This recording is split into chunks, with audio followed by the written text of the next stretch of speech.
afternoon. Big Ten college football is upon us. 75 degrees and sunny in Ann Arbor, Michigan, as the Michigan Wolverines have their homecoming weekend this weekend in Ann Arbor as they take on the Arkansas State Red Wolves in the Big House. Welcome, everybody. My name is Jake Singer. I'm welcomed alongside me with my partner, one of my best friends, Eddie Olejniczak. So glad to have all of you guys along as we get you ready for Michigan football right here on WCBN Sports. The Wolverines had their first real test of the season last weekend and got walloped by the Texas Longhorns, losing in the Big House for the first time in 3 seasons, Eddie. That's longer than you and I have been here at the University of Michigan. We had not seen Michigan lose until last weekend at a home game. Eddie, what went wrong last weekend for Michigan? Well, a lot went wrong last weekend for Michigan, and happy to be here with homecoming, calling alongside you, but Michigan kind of needs to move forward. Play calling was an aspect that didn't look too strong for the Wolverines last weekend, both on defense and offensive side of the ball, so today's kind of a practice game for them. Arkansas State, you don't, turn away and think this is an easy win, but you need to work on some of those fundamental football things and get this win out of here today on the offensive side of the ball. Completely right about that. I mean, Michigan really was getting beat in all phases of the game last week, and they were giving a big pass by Quinn Ewers. Offensive line was getting mauled by Texas defensive line. They really weren't able to find a rhythm on offense. Davis Warren had through multiple interceptions. The run game was not really getting going. Nothing really was going on. And as you just said, they're playing Arkansas State today. It is a game where Michigan is paying a team to come play them. Between all of us listeners here, $1.85 million is what Michigan's giving Arkansas State to come and play homecoming here in the Big House. But Arkansas State is not just a team you can necessarily roll over. It's not really a joking team, and they're led by their quarterback, Jalen Rayner, the sophomore. Eddie, what can you tell me about the quarterback at Arkansas State? Rayner is an absolute powerhouse for this team. He is the true leader. There's a reason he wears a C on his chest. He was a 5-star coming out of the 2020 class. He's had himself a year, 600 total yards of offense, both on the ground and in the air. He had 1 touchdown through 19 carries of 73 yards last week on the ground. So he's a threat both in the air and on the ground, and something the Wolverines defense kind of needs a little bit of practice at, and he's the perfect test for him. Jalen Rayner, 49 for 79 this season, 572 passing yards, 3 touchdowns, 2 interceptions. And on the ground, he has 34 carries, 122 yards, and 2 touchdowns, including 73 just last week. So definitely going to be a threat at the quarterback. And his favorite target, Eddie, we also got to talk about, it's going to be Corey Rucker, the redshirt junior from Mississippi. Rucker had a very interesting path to Arkansas State, starting with the Red Wolves, then departing, going to South Carolina, and now he finds himself back with the Red Wolves now, and he really has taken up all the offense. Yeah, he fits Rayner's eye well. He's a big target, gets a lot of sideline toe-tap catches on the outside, so I know Arkansas State probably loves to have him back at the program, and we'll see how he contributes here today. Just so you guys know, Corey Rucker, 13 catches, 239 yards, and 2 touchdowns already this season. That is triple the amount of yards as the number 2 receiver for them, Reagan Ely. So definitely someone to look out for. You're going to look for a connection on offense for Arkansas State. It's definitely going to be that connection between Jalen Rayner and Corey Rucker. Eddie, let's shift our focus now a little bit to Michigan's offense. We really have seen a lot going on there in that Michigan offense. We probably haven't seen all of it just yet. Maybe that offensive starting group has not exactly been decided, and it mainly has to do with the quarterbacks.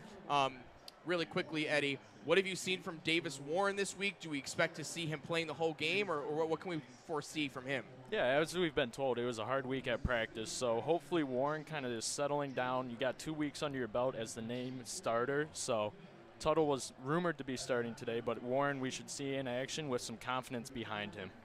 Yeah, definitely. I mean, I couldn't have said it better myself. Davis Warren, Jack Tuttle, Alex Orgy, Jaden Denegal, all these guys possibly can get some time. You mentioned Jack Tuttle. Jack Tuttle was rumored to be the starting quarterback at the beginning of the season, but he's been out with a UCL tear. He had to get surgery. He's still been recovering. We don't know if he's cleared yet for this game today, but as you were saying, when we were watching them in warm-ups, we saw Davis Warren throwing, we saw Alex Orgy throwing, we saw Jaden Denegal throwing, but we did not see Jack Tuttle. So it does not mean that Tuttle is not playing, but it could possibly have implications going forward. But before we go into more football, as many of you know, James Earl Jones passed away at the age of 93 this past week. The voice of Darth Vader, who's a Michigan legend, and we welcome you guys to listen in with us as they do the intro of James Earl Jones right now here in the Big House.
If you're just joining us, that was James Earl Jones doing his hype video for the Michigan football team, a Michigan legend, both on campus, off campus, what he's done with the movies, what he's done with Michigan alumni and fans when he sees them on the street. He is definitely somebody that us Michigan students, Michigan alumni look to embody as a person. We're going to miss him. We hope he rests in peace and definitely goes down in history as one of those Michigan legends, Eddie. 100% there, Jake. A true Michigan man, and hopefully that can fire up the team a little bit. Hearing this stadium that loud this early for a game of this magnitude definitely gets the guys going down there. As we get back a little bit to football here on track, Eddie. So we talked about the quarterback battle a little bit. We expect Davis Warren to be the starting quarterback today, but definitely could expect to see Alex Orgy get some play. You might actually see him throw the ball a little bit more today than maybe past weeks.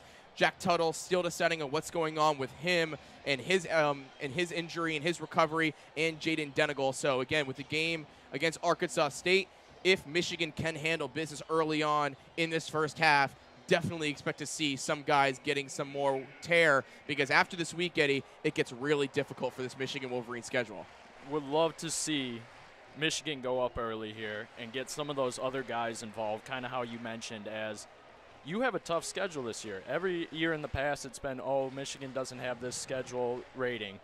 This year, they're coming on full force after that national championship. You got USC next weekend. Minnesota's nothing to turn away from, and then you go on the road for a couple weeks. So Michigan needs to get their stuff in order today in order to have a successful rest of the season.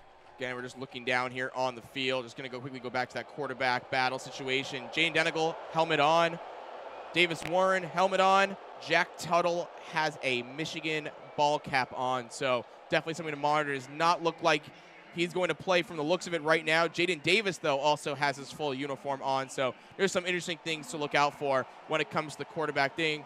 But let's now quickly go into our starting lineups for this game right here. They're both teams walking out to midfield for the coin toss, but your Michigan starting offensive line from left to right today will be Miles Hinton at left tackle, Josh Preeb, left guard, Dominic Giudice, the center, Giovanni El Hadi, the right guard, Evan Link at right tackle, the redshirt freshman. At wide receiver, the Wolverines will be throwing out Frederick Moore, Samaj Morgan, and Tyler Morris, but expect C.J. Charleston, Kendrick Bell, and Amorian Walker to get some play as well. Running backs today, Donovan Edwards, the cover athlete for NCAA college football, and Kalel Mullings will be sharing the duties in the backfield. Colson Loveland at the tight end spot. And Eddie, I feel like because we're playing Arkansas State today, we got to talk about Michigan's kicker, Dominic Zavada, who has definitely been an unsung hero through the first 2 weeks of the season, despite the loss last week. Definitely one of those guys to look out for, and he came from Arkansas State last season. Yeah, looking at both of these teams, both special teams on each side have a little bit of friendly rivalry here, as Zavada came from Arkansas State, but on the Arkansas State side, a kicker and a punter, both from the home state of Michigan. So a lot going on here, and Zavada, I'm sure, has a little bit of extra energy today to kick it a little harder for them. Definitely, and then we're going to look at the offense for the Red Wolves, again from left to right at the offensive line position. Eliza Zolikoffer, Makai Butler, Jacob Bayer, EJ Doma Ogar, and McKillen Thomas are the offensive linemen for the Red Wolves. Starting quarterback, obviously, Jalen Rayner. Wide receivers, Corey Rucker, Reagan Ely, Hunter Summons. Running backs, it'll also be a split backfield today for the Red Wolves, and Zach Wallace and Jaquez Cross. And at tight end, they throw out Manny Stevenson Jr. So those are your offensive starters here between the Wolverines and the Arkansas State Red Wolves. Eddie, if there's one player from Michigan that needs a breakout game, not necessarily the best player on this team, but someone that you really need to see a big game from, offensively or defensively, that you might not be thinking about before this kickoff, who would you tell our viewers to look out for? I would have to go with Loveland. He had a couple drops within the past couple games. I think he needs to step into the role that he's built for himself here and become a team leader and get some yards that are desperately needed in the passing game. Yeah, and I completely agree. I think Samaj Morgan, kind of on the similar note, really haven't been able to get the passing game going, but especially against an Arkansas State defense, you can really stretch the field. I want to see Samaj Morgan more in Deebo Samuel role. I want to see him out of the backfield. I want to see him running some crossers, some jet sweeps. Use him and use his space and his speed as well in space, because you haven't been able to get that really going just yet. But we're about to get set here for kickoff finally, Eddie. Again, my name is Jake Singer. Alongside me, Eddie Olejniczak. Michigan will be kicking it off to Arkansas State. Tommy Doman, Michigan's punter, handles all kickoff duties. Deep back is Courtney Jackson, and the ball goes over his head into the end zone for a touchback. And so Arkansas State will start with the ball on their own 25-yard line. We already did Arkansas State's offense. Let's quickly go over Michigan's starting defense. The defensive linemen for the Wolverines today will be Josiah Stewart, Mason Graham, Kenneth Grant, and Derek Moore. Again, they do a rotation, though. Jayshawn Barham and Ernest Hausman are the linebackers. Your cornerbacks for the Wolverines will be Will Johnson, Jair Hill, and as well as Josiah Emmon and Amir Hall will also get some play. And your safeties are Makari Page and Quentin Johnson. Rayner takes the snap, hands the ball off to his running back, Zach Wallace, and he gets stopped for about a gain of 1. Wallace tried to find the right hole, but got nothing going on. Tackle by Quentin Johnson on the play. Michigan fans letting Rayner hear it early here, and a little miscommunication on the sweep from his tight end. Jalen Rayner in shotgun formation, Wallace to his right. Takes a snap, drops back to pass. He's looking for his tight end, and he gets no gain right there. Ball was to Manny Stevenson Jr., the tight end, and he went backwards for no gain. 3rd and 9 on Arkansas State's 27-yard line. Loving the energy here from Michigan coming out. Sideline, everyone's up cheering, and defense is definitely feeling the effect. Red Wolves, 3 split out wide. 2 to his right, 1 to his left. Rayner looks for his number 1 receiver, and he has a completion. That's Corey Rucker, and he gets it all the way down to the 40-yard line. We were saying, Eddie, before the game that he was going to go to Rucker every chance he could get, and Rucker had the completion for 15 yards. Rucker is one of his solid lockdown guys, and just like we said in the pregame, right on the sideline, little toe tap, get the extra yards. Quick snap here, hands it off to his running back, Wallace, and Wallace stumbles all the way up to the 42-yard line for a gain of 2. Wallace getting the start here over Cross, and little interesting play here as Wallace has not started a game in the last 17 games for Arkansas State. So big nod to Wallace there for this game. So 2nd and 7 here on the 43, they're going to mark it. Delayed snap. Rayner runs out of the pocket. He's going to take it off, and he gets hit hard by Ernest Hausman. There is a penalty flag. Rayner had nowhere to go with the ball, tucked it, but he was immediately met by Ernest Hausman, and we're going to see what the penalty here is. We'll see if the refs can turn on the mics this week, as last week with a couple technical difficulties early on.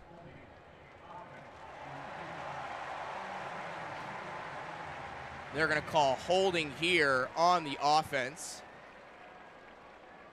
Showing us the replay. I believe the holding is going to be on the right guard, E.J. Doma-Ogar, as he had a really big grab there on Derek Moore. So it's going to be 2nd and 17 here on the 33-yard line of Arkansas State.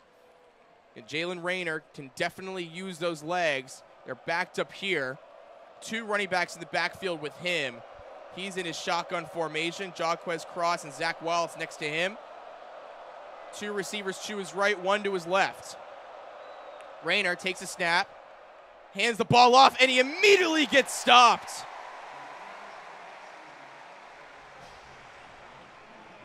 Ike Uwana made the play in the backfield for a loss of 3. Ball was handed off to Cross, and Ike came right into the backfield for the stop. So we have 3rd and 20 here. Arkansas State on their own 30-yard line. We're going to do a screen play there to Reagan Ely, and he takes it all the way down the right sideline before it gets pushed out of bounds. And they're going to call a late penalty there on the Wolverines. Late hit out of bounds. So that'll for sure give the Red Wolves an automatic 1st down. Reagan Ely took the screen pass out wide for 15 of the 20 yards, but that late penalty, they're going to call the penalty on Quentin Johnson. Yeah, Derek Moore on that tackle there. You just got to trust Moore if you're Quentin Johnson there to put him out of bounds short of the marker, because right now you're just giving them a free opportunity at a fresh 15 there. Quentin Johnson coming from the safety position. Late hit there on Ely, and again, it'll be an automatic 1st down. So 3rd and 20 turns into 1st and 10. Red Wolves on Michigan's 44-yard line. Rayner, shotgun, hands the ball off to Cross, and he gets swallowed up for a gain of 1. Defensive line looking strong here to start out the game, but I would like to see a little bit more from the secondary. 2 big runs and a pass already led up in the first 30 yards of this opening drive. So if the defense can get going in the secondary here, I think the Wolverines can make a big stop here at midfield. 2nd and 10 on the 44. Rayner, empty backfield. 3 out to his left, no one out to his right. Cross in the backfield with him. Makes a snap, hands the ball off, and there's a fumble on the play. Rayner gets the ball back, but he goes backwards. Will Johnson with the sack. And Arkansas State will be playing from behind once again here on 3rd down. Rayner, who's usually perfect in situations like this, just miscommunication, pulled the ball out way too late. Lucky to fall right back into his hands off that bounce, and well, they get away with kind of a lucky break there on that fumble. Very lucky indeed.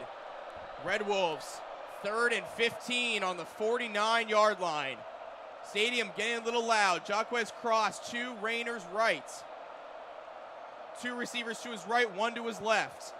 10:48 on the play clock. Here's the snap. He's looking right. He's running right. He throws on the run, and he has a receiver for the first down. That's going to be his running back cross.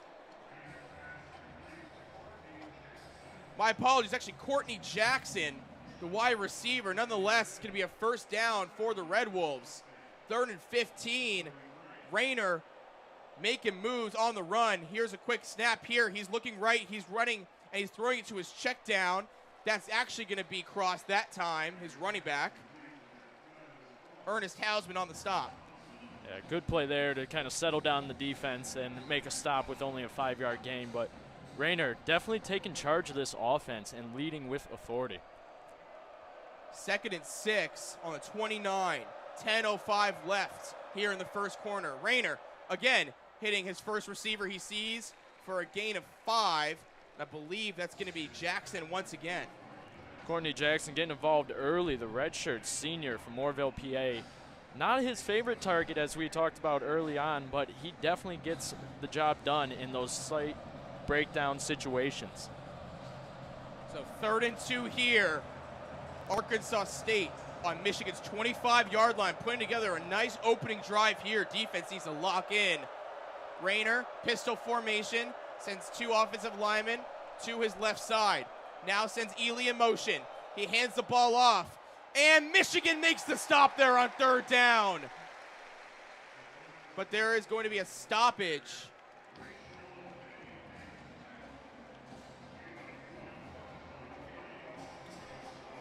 So 4th and 1 on the play.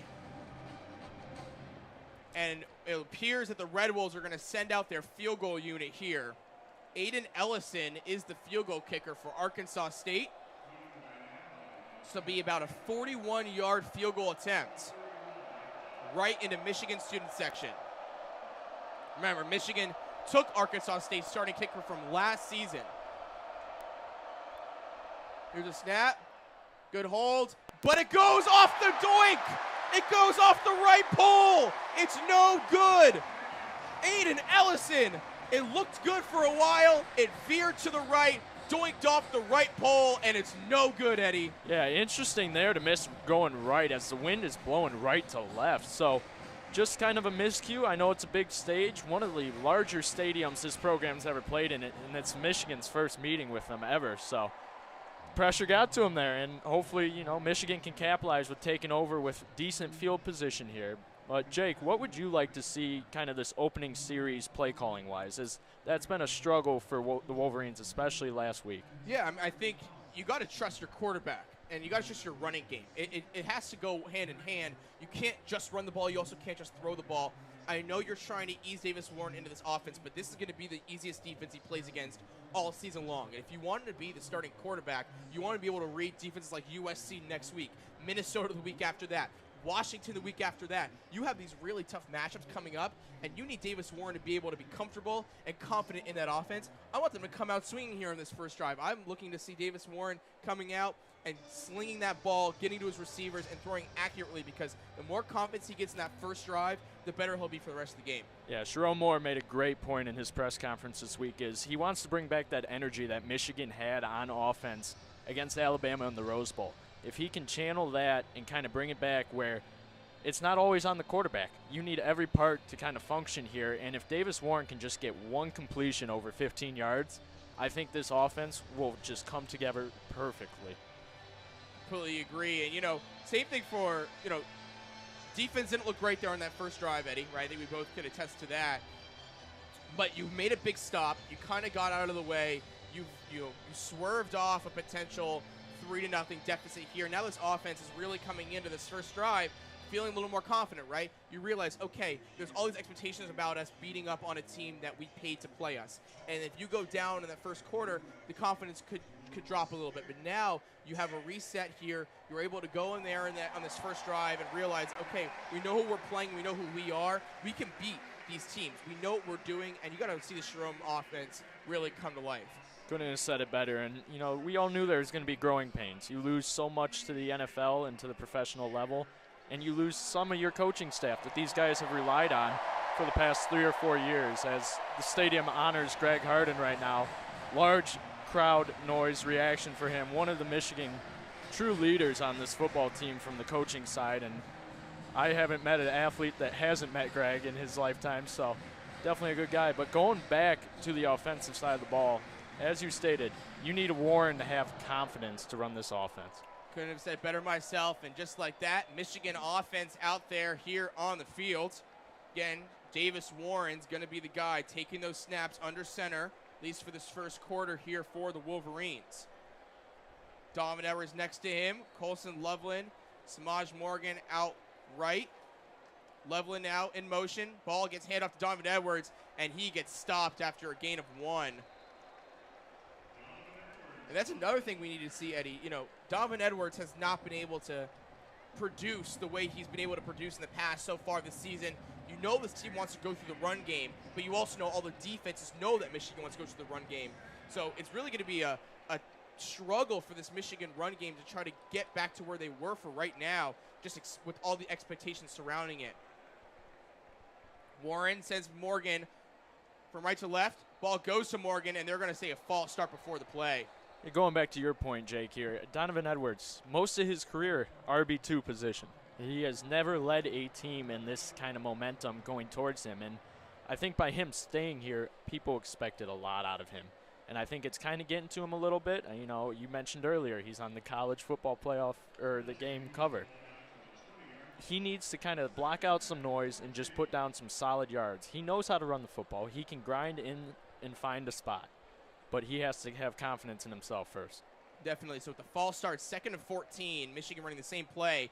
Ball going to Morgan outright, and he's going all the way up to the 30-yard line, but he stays up on his feet and gets taken down at the 33. Samaj Morgan with a little motion play out to the right, and that'll be a nice gain of 13. Disrespectful by the Michigan play calling after the false start, running the same play, same motion sweep. But it worked out in their favor, and that's the fire I like to see this offense have. So 3rd and 1 here for the Wolverines. C.J. Charleston out right for Davis Warren. Sends Klein in motion, gives to Edwards, and Edwards struggles but plows forward, I believe just barely getting the first down for a gain of exactly 1. Yeah, Michigan sideline field judge gave him the first down. The other side marked him short. So Michigan getting a little bit of a break there. But Donovan Edwards, going back to it, he can get down on the offensive line and kind of just ride that wave. We don't have a bad offensive line. I think he also has to trust that these guys are going to hit their spots in the play call and find that hole to run for a long way.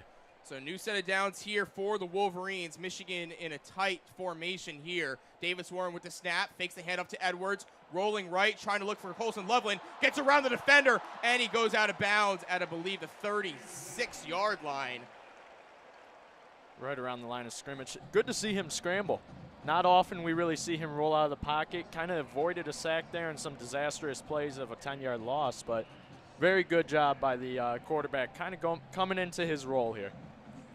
So 2nd and 9 here, as you said, just a gain of 1 on the play. Kendrick Bell in the game now, out left. Colson Loveland out there as well. Samaj Morgan out right for Davis Warren. He's in shotgun formation. Sends Morgan in motion once again. Now he does hand the ball off to Donovan Edwards, tries to get on the outside, and Edwards has a little gain of 2 yards before he gets tackled out of bounds. Yeah, a little bit of a late tackle there. Sherrone Moore kind of yelling at the sideline official to throw a flag, almost a horse collar tackle, but good run to break the outside edge there and get a couple yards of gain, what could have been a loss. Now Michigan's really trying to get some more play out of their offensive line today. Evan Link, that redshirt freshman at right tackle, he's been getting the play. He's been getting playing time so far this season. He's trying to get better each week. Definitely trying to go to that side and giving him some confidence. 3rd and 6. 3 receivers to Warren's left, 1 to his right. Warren snaps the ball, steps back to pass. He's looking left. He has a receiver on the sideline. That's Frederick Moore for the first down. Frederick Moore, a guy who a lot of people believe to be the #1 wide receiver on this team this year, hasn't really been getting many touches this season. great to see Davis Warren finding him there on third down. I love seeing him get active early here, and especially that's his type of route. Just a little out route, get the first down, don't think too much of it. Perfect play call by the Wolverines there. 5:23 left here in the first quarter. 0-0 game. Michigan still in its first drive here of the first quarter on offense. Pistol formation here for Warren. He fakes the handoff to Edwards. He getting swarmed, though. He runs out to his right. He evades pressure. He's trying to find someone and has nobody. He runs out of bounds, losing the ball as he's stepping out of bounds. And that, I believe, will be a gain of just 1. Good scramble there. They brought the pressure. They were bringing 2 outside linebackers firing off that right-hand edge. So good job by Warren to read that defensive setup and get to the outside and roll out. Davis Warren, not really known for his legs, but definitely has some speed to get around these edge defenders. As we said, there was like 7 Arkansas State Red Wolves coming right at him. Could not find anybody downfield, however, and just had to tuck it and get out of bounds. Ball on the 46-yard line, second down here. Pistol formation for Warren. Hands the ball off Donovan Edwards with a little bit of a hole. He pushes forward all the way up to the 51-yard line. Sorry, 49-yard line, other side. Be 3rd and 6. I like the 51-yard line. Good pickup of 5 there. Hard run up the middle.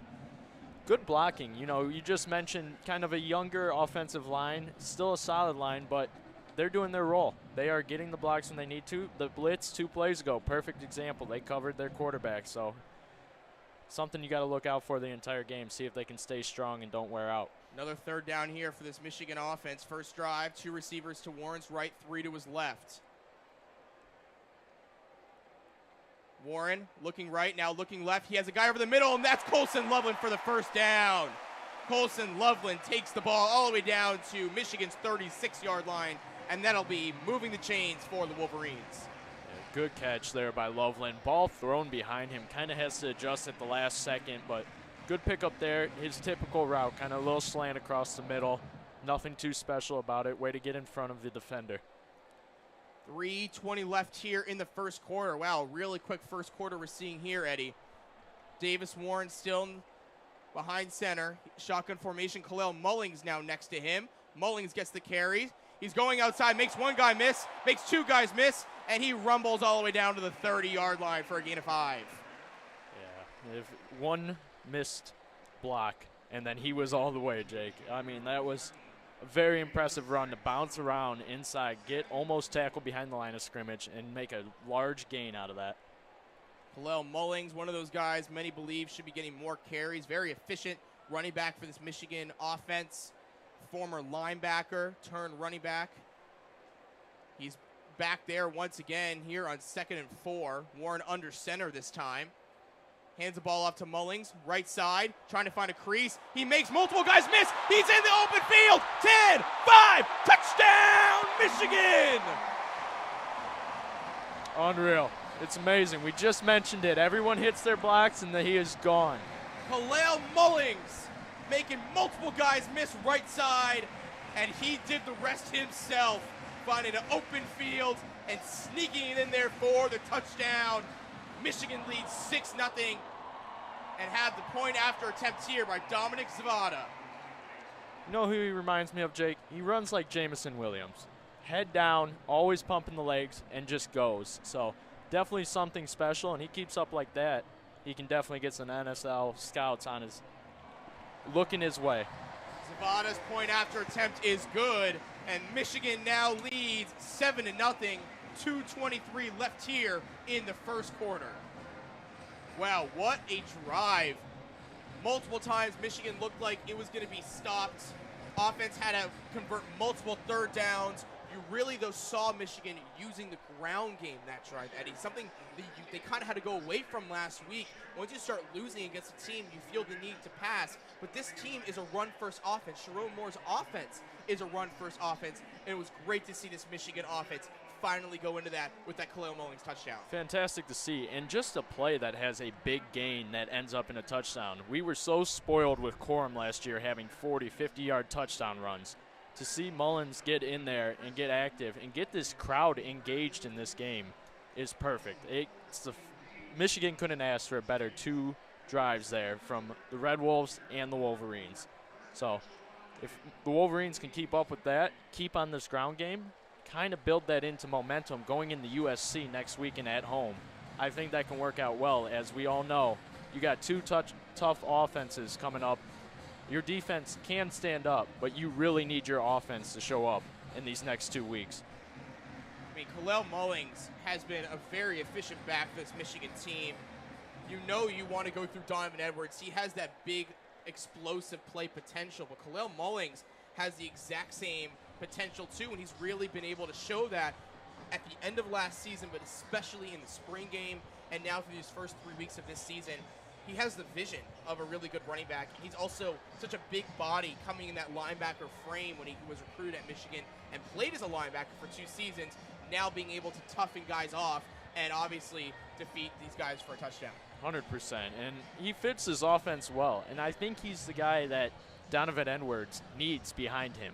He needs to fill in that role as an RB2, or if they flip-flop and go back to the other way where Edwards is his RB2 if he feels more comfortable like that. You need Michigan football in this era to have 2 running backs that you can depend on, and Mullins is showing you why he deserves that role. Just about to get set here for the kickoff. Stadium definitely is packed up, and it is homecoming weekend. Great to see everybody here. I know Eddie and myself, we know a lot of people that are coming here for homecoming between family, our fraternities, our clubs that we're part of, a lot of festive events after the games. It is a noon game here in Ann Arbor, Michigan. But again, it is beautiful. It is now 78 degrees and sunny as Tommy Doman sends this one away. It's going to be another touchback here, and Arkansas State will start with the ball once again on the 25-yard line. Yeah, not a thriller of a game that really draws in fans, but when you make it homecoming, like you mentioned, this place is packed. I was expecting a lot more open seats here, and I can't wait to see what Ann Arbor's like after this game, how the lifeline will be out there. So definitely a fun weekend here in Ann Arbor, and hopefully a lot more good football. I mean, that's one of the perks of winning a national championship, right? I mean, everybody has bought these tickets for months. It does not matter that Michigan lost one time last week. It also was a long season, but nonetheless, you're still going to see the big house packed week in, week out, which we did see in previous seasons, but I feel like the energy is just different this year because all these Michigan fans, the alumni, the prospective students, the current students, the younger children who've grown up in their whole lives wanting to go to Michigan, everyone is so happy after that national championship. It changed the program, not just for the players, but for the fans as well, and that's what you're seeing already here in the big house on, the third Saturday of the school year against Arkansas State. Yeah, the whole university is feeling the effects here, and you and I both sat through Brady Hoke eras and stuff like that, coming to those games, and you would see the love for this university, but now you see it more than ever, and you are for sure packing this stadium every week. So now we're going to just better get set here for the second drive for Michigan's defense. You're Arkansas State. You're on the road. You know you're facing a tough opponent. You did drive all the way down that first drive and just missed a 41-yard field goal. What do you need from Arkansas State's offense to try to, keep that momentum going, that confidence level up before you have this game get out of hand for Michigan? Not going to lie, they exposed Michigan's secondary in that last drive. And if I was Rayner and the play calling on the Red Wolves side, I would throw the ball. You have to get what it looked like with your kicker within the 25-yard line if you want to kick a field goal. You need to make up some ground here. You're going to be starting at the 25. Get it going forward early and often. If you can get one big play, I think these Red Wolves have a very good chance of driving. Completely agree. I mean, this Michigan secondary was exposed last week, and it was even thrown on against Fresno State. And you think coming into Arkansas State, okay, got to lock in here, got to see what we're doing. And you're right, Arkansas State did expose them that first drive, and I completely agree. I would definitely go through the air.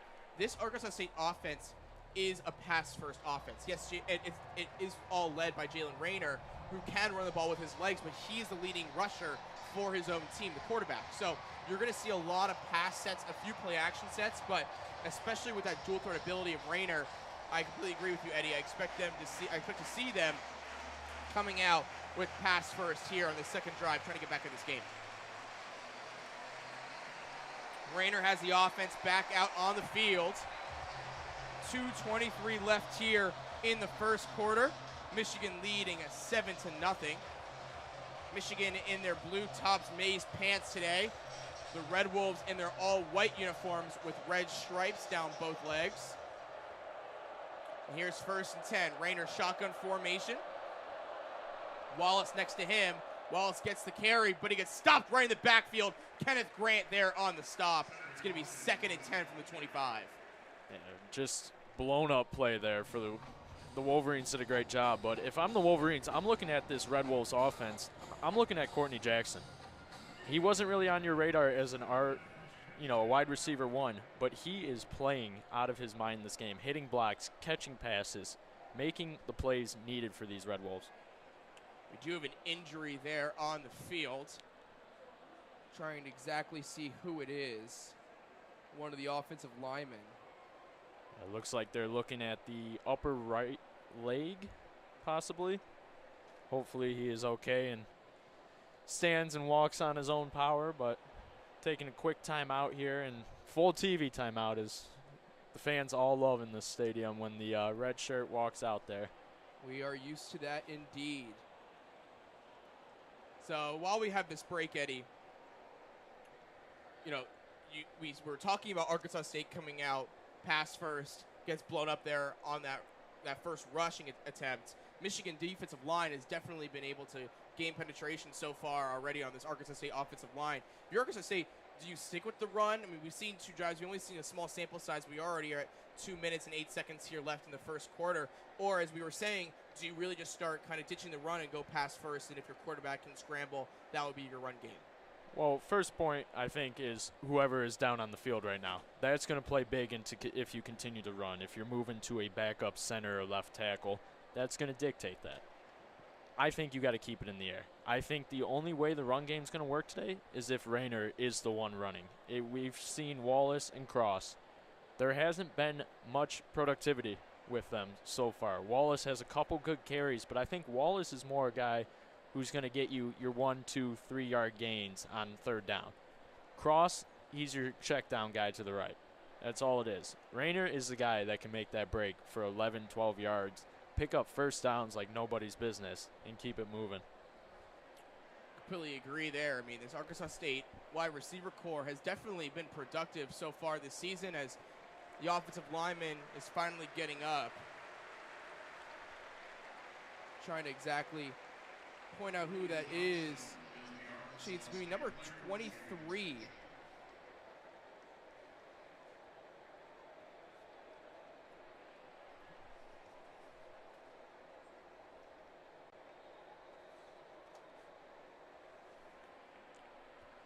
Actually believe that's number 22. Again, it's hard to see from all the way up here in the press box.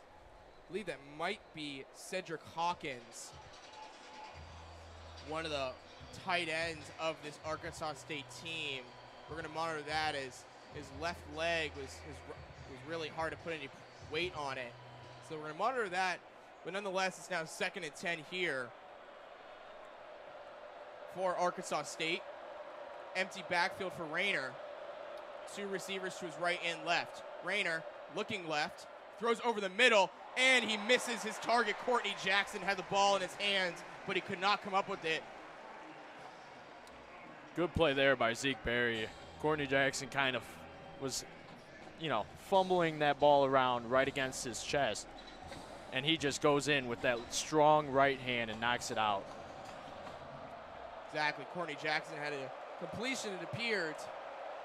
Nonetheless, it's going to be 3rd and 10 here. Rayner looking right, and it gets deflected. Believe it's Derek Moore with the deflection, and it'll be 4th down and 10 for the Red Wolves. Yeah, Rayner had no idea what happened there. He was still looking downfield, and the ball was sitting at his feet. So good job by one of the leaders on this defensive side, Derek Moore, getting the stop there that the Wolverines definitely want. And now we can kind of see some fun with the play calling on the Wolverines side. You're up by 7. It's into the 2nd. Use some time wisely and do what you need to do.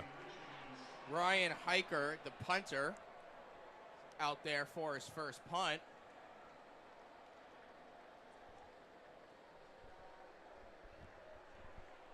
Hiker with the punt.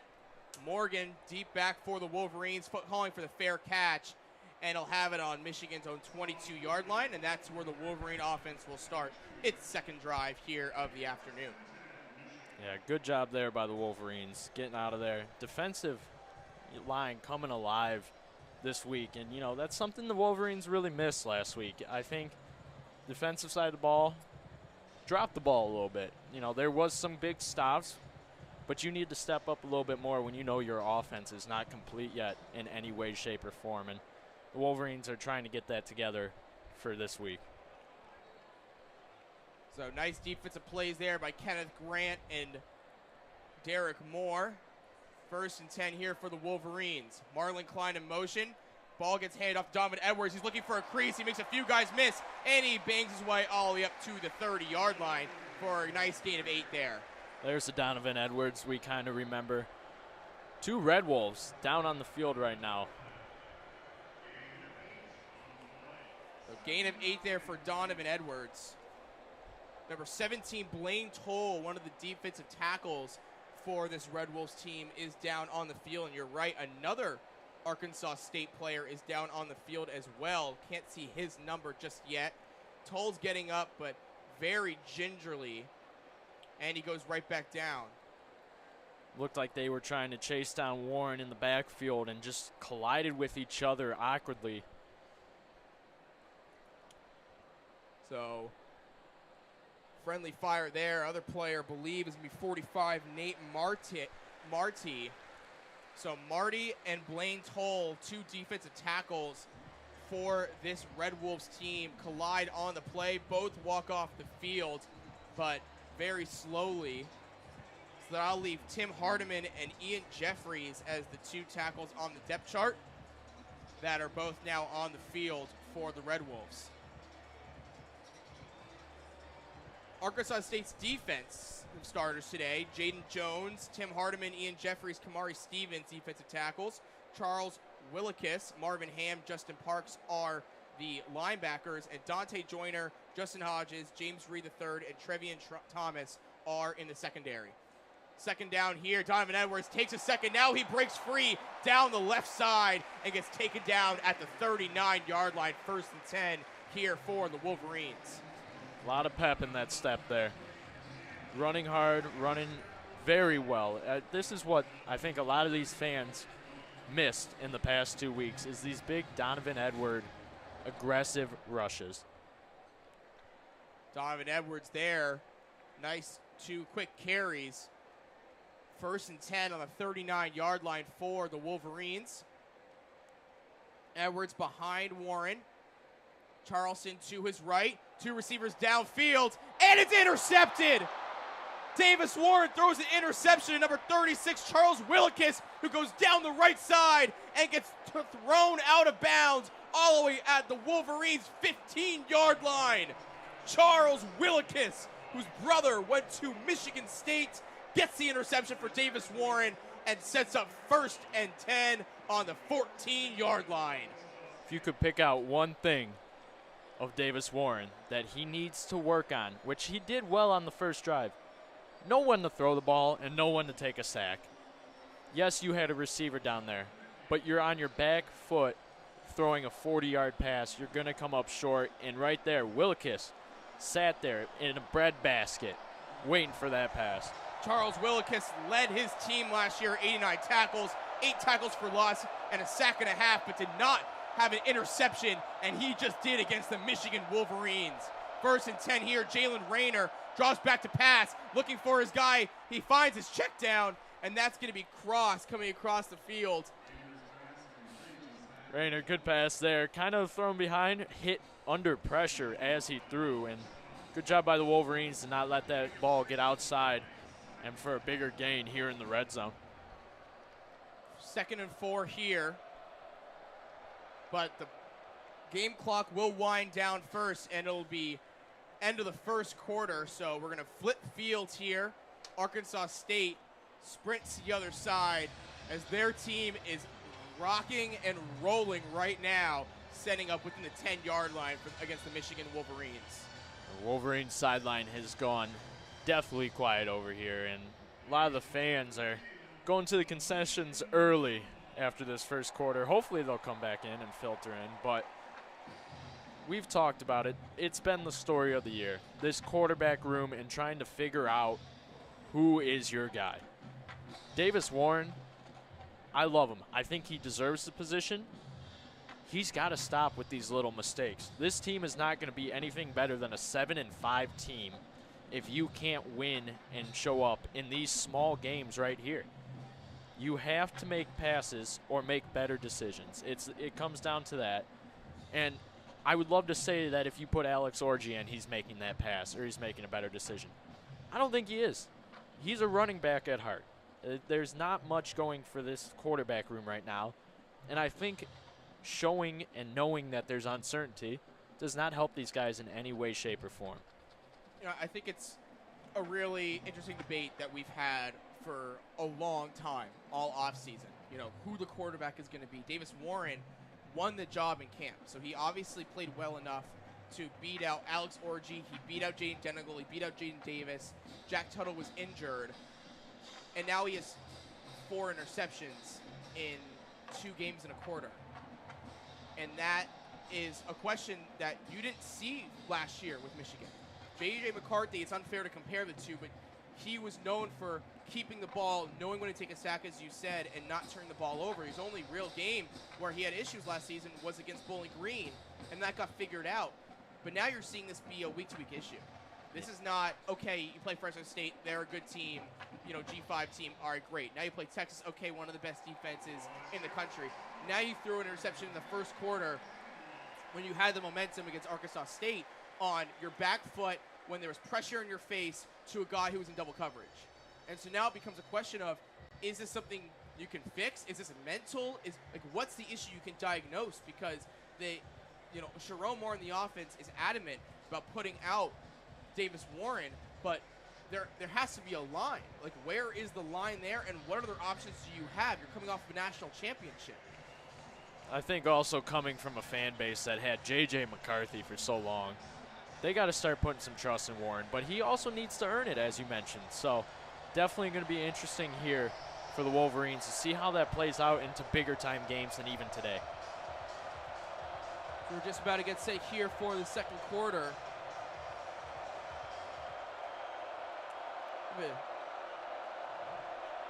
Quarterback, keeper, going to the left side, and he gets stopped right away by Ernest Hausman.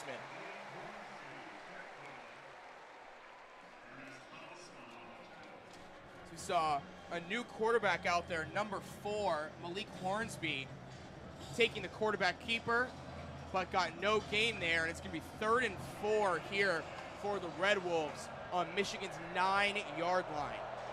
Love the play call there. Confused the Michigan defense as Hornsby is listed as a wide receiver.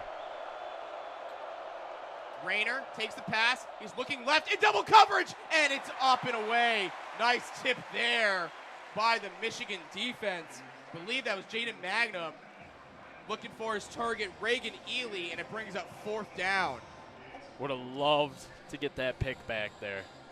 Would have loved. It was Amir Hall, I believe, that broke it up originally right on the tip ball, but if he came down with that in the end zone, it's a whole different storyline right here as kicker comes out again for a field goal attempt. See if the crowd can impact him again. Aiden Ellison already missed from 41 going the opposite direction. This one, a much easier attempt. Kick is up, and it's good. So Michigan holds on to its lead, but very slim, and it's now 7-3. I don't hate a goal line stand, a red zone stand. I think the defense did a great job there. You put pressure on a kicker that already missed a field goal off the goalpost earlier. But Michigan should have never been in that position. You should not have even given up that many yards on a pick. You had 4 guys in the vicinity of the pick, and it was your running back who came from the opposite end of the field to make a tackle. So, something Michigan needs to work on this drive. You're getting it back, starting off field position, unless you run it out of the end zone. Just make 3 solid plays. Start with that. I think they're thinking long distance and looking at a scoreboard. You got to go first down by first down if you're this offense in this current state. Arkansas State, interesting intro there as they're going their huddle. Ready to kick this ball off.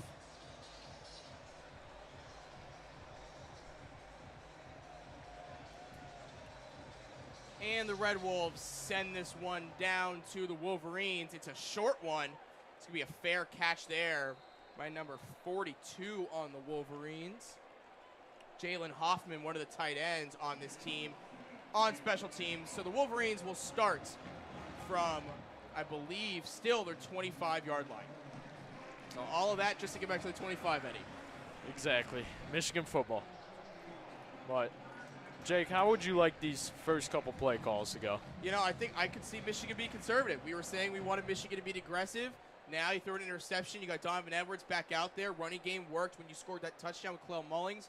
Donovan Edwards right now to Davis Warren's his right, and I could see them running a few play calls here. Leveling goes in motion. Ball goes to Donovan Edwards. He finds a crease, runs over a defender, and gets brought down on the 27-yard line. He lowered that shoulder. He earned that extra 2 yards on that run. You know, moving into second and 3 here, but great run, and just as you predicted, put it back on the ground when you don't trust your quarterback. 2nd and 3 here. 2nd and 3 here for Michigan.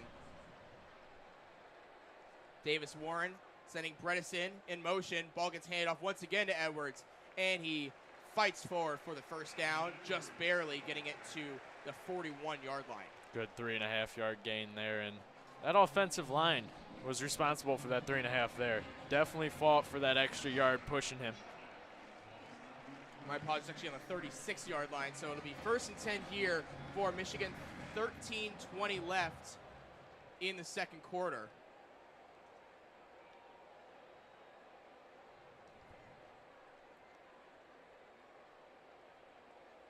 Davis Warren under center. Hands the ball off to Donovan Edwards once again. He had to make a few guys miss and just fights back for 1 yard.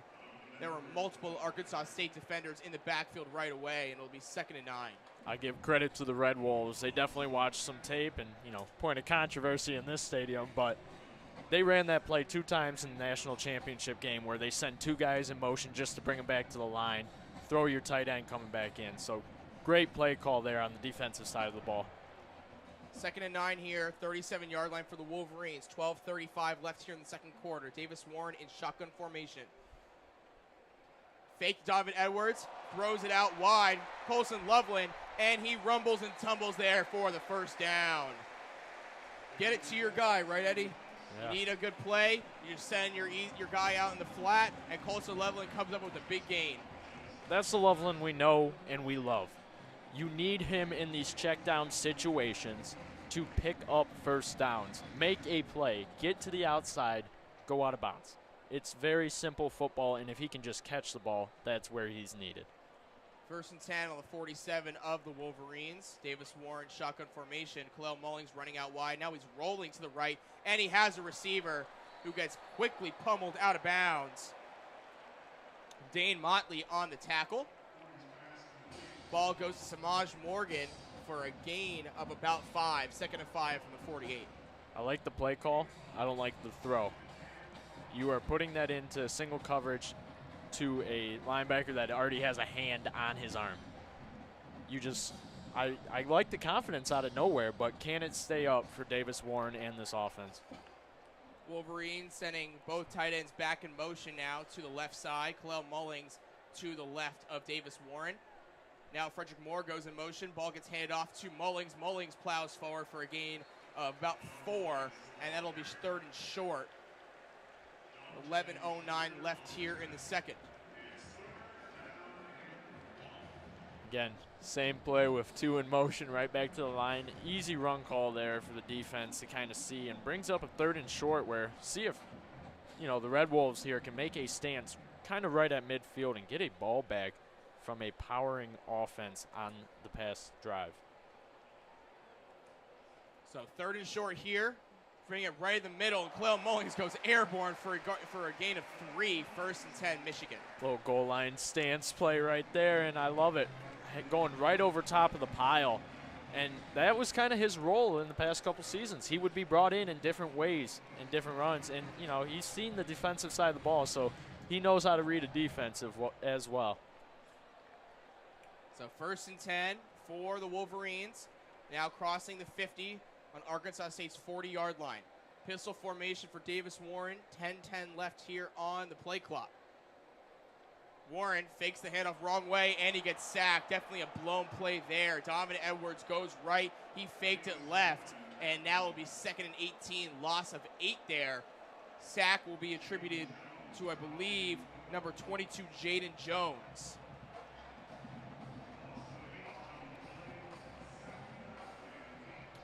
So now it'll be 2nd down and 18 after the blown play for a sack.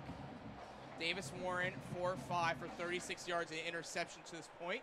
Our one touchdown of the day came from Khalil Mullings back in the 1st quarter. Play goes to Donovan Edwards, tries to find a hole. He tries to squeak through a few defenders and gets himself back to the 40-yard line, back where they started before the sack. So 3rd and 10 from the 40.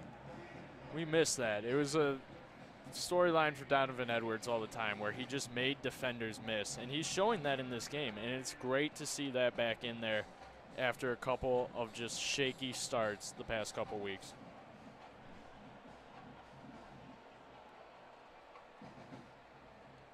So it'll be 1st and 10. 5 receivers out wide. Now Donovan Edwards comes back next to Davis Warren, who's in shotgun formation. 3 to his left, 2 to his right. Warren takes a snap, drops back to pass. He's now looking left. He has a receiver, and that's Frederick Moore for the 1st down and more, and he gets taken out of bounds at the 24-yard line. They're going to mark him actually the 23 for a nice gain there for Frederick Moore. Like the little pun you used there, and more. Great readjustment to that throw on his back shoulder moving towards the sideline. So fantastic play. Decent throw from Davis Warren, and that has been a point of contention in the past where kind of a shaky spiral, but what I've seen on this drive, I don't know what they said on the sideline to him, but it worked. Andrew Gentry, the backup right tackle, is out there now next to Evan Link. Same alongside him as Marlon Klein, the backup tight end. Now some Max Bredesen in motion, pounding it to Donovan Edwards, who tries to get through, and he keeps fighting for a nice gain of 9 there. So throw the big boys in, and you get some carries. Donovan Edwards, gain of 9, 2nd down and 1. From the 13. Red Wolves, it's hard to stop that, and they're looking tired and making a bunch of substitutions here every chance they get when Michigan subs a guy out.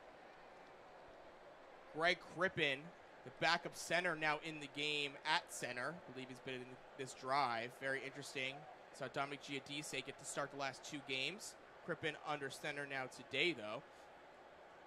Warren sends Samaj Morgan in motion. Hands the ball off to Donovan Edwards once again, who gets the 1st down and more. He keeps going all the way down to the 7-yard line. Donovan Edwards just making guys miss, jump cutting, and they have 1st and goal from the 7. This is the play call we're used to, Jake. This is what we love to see out of the Michigan Wolverines. Just going back to back to the ground, pounding it home, and trying to get inside this red zone and being very effective at it. Michigan taking its time. Again, we've only seen 2 offensive drives by both teams. We're already under 7 minutes here in the 2nd quarter. Definitely a very different sight to see than we saw last week against Texas. Big guys back in pistol formation. Donovan Edwards behind Davis Warren. He gets the carry, back up the middle, and he goes in for the touchdown!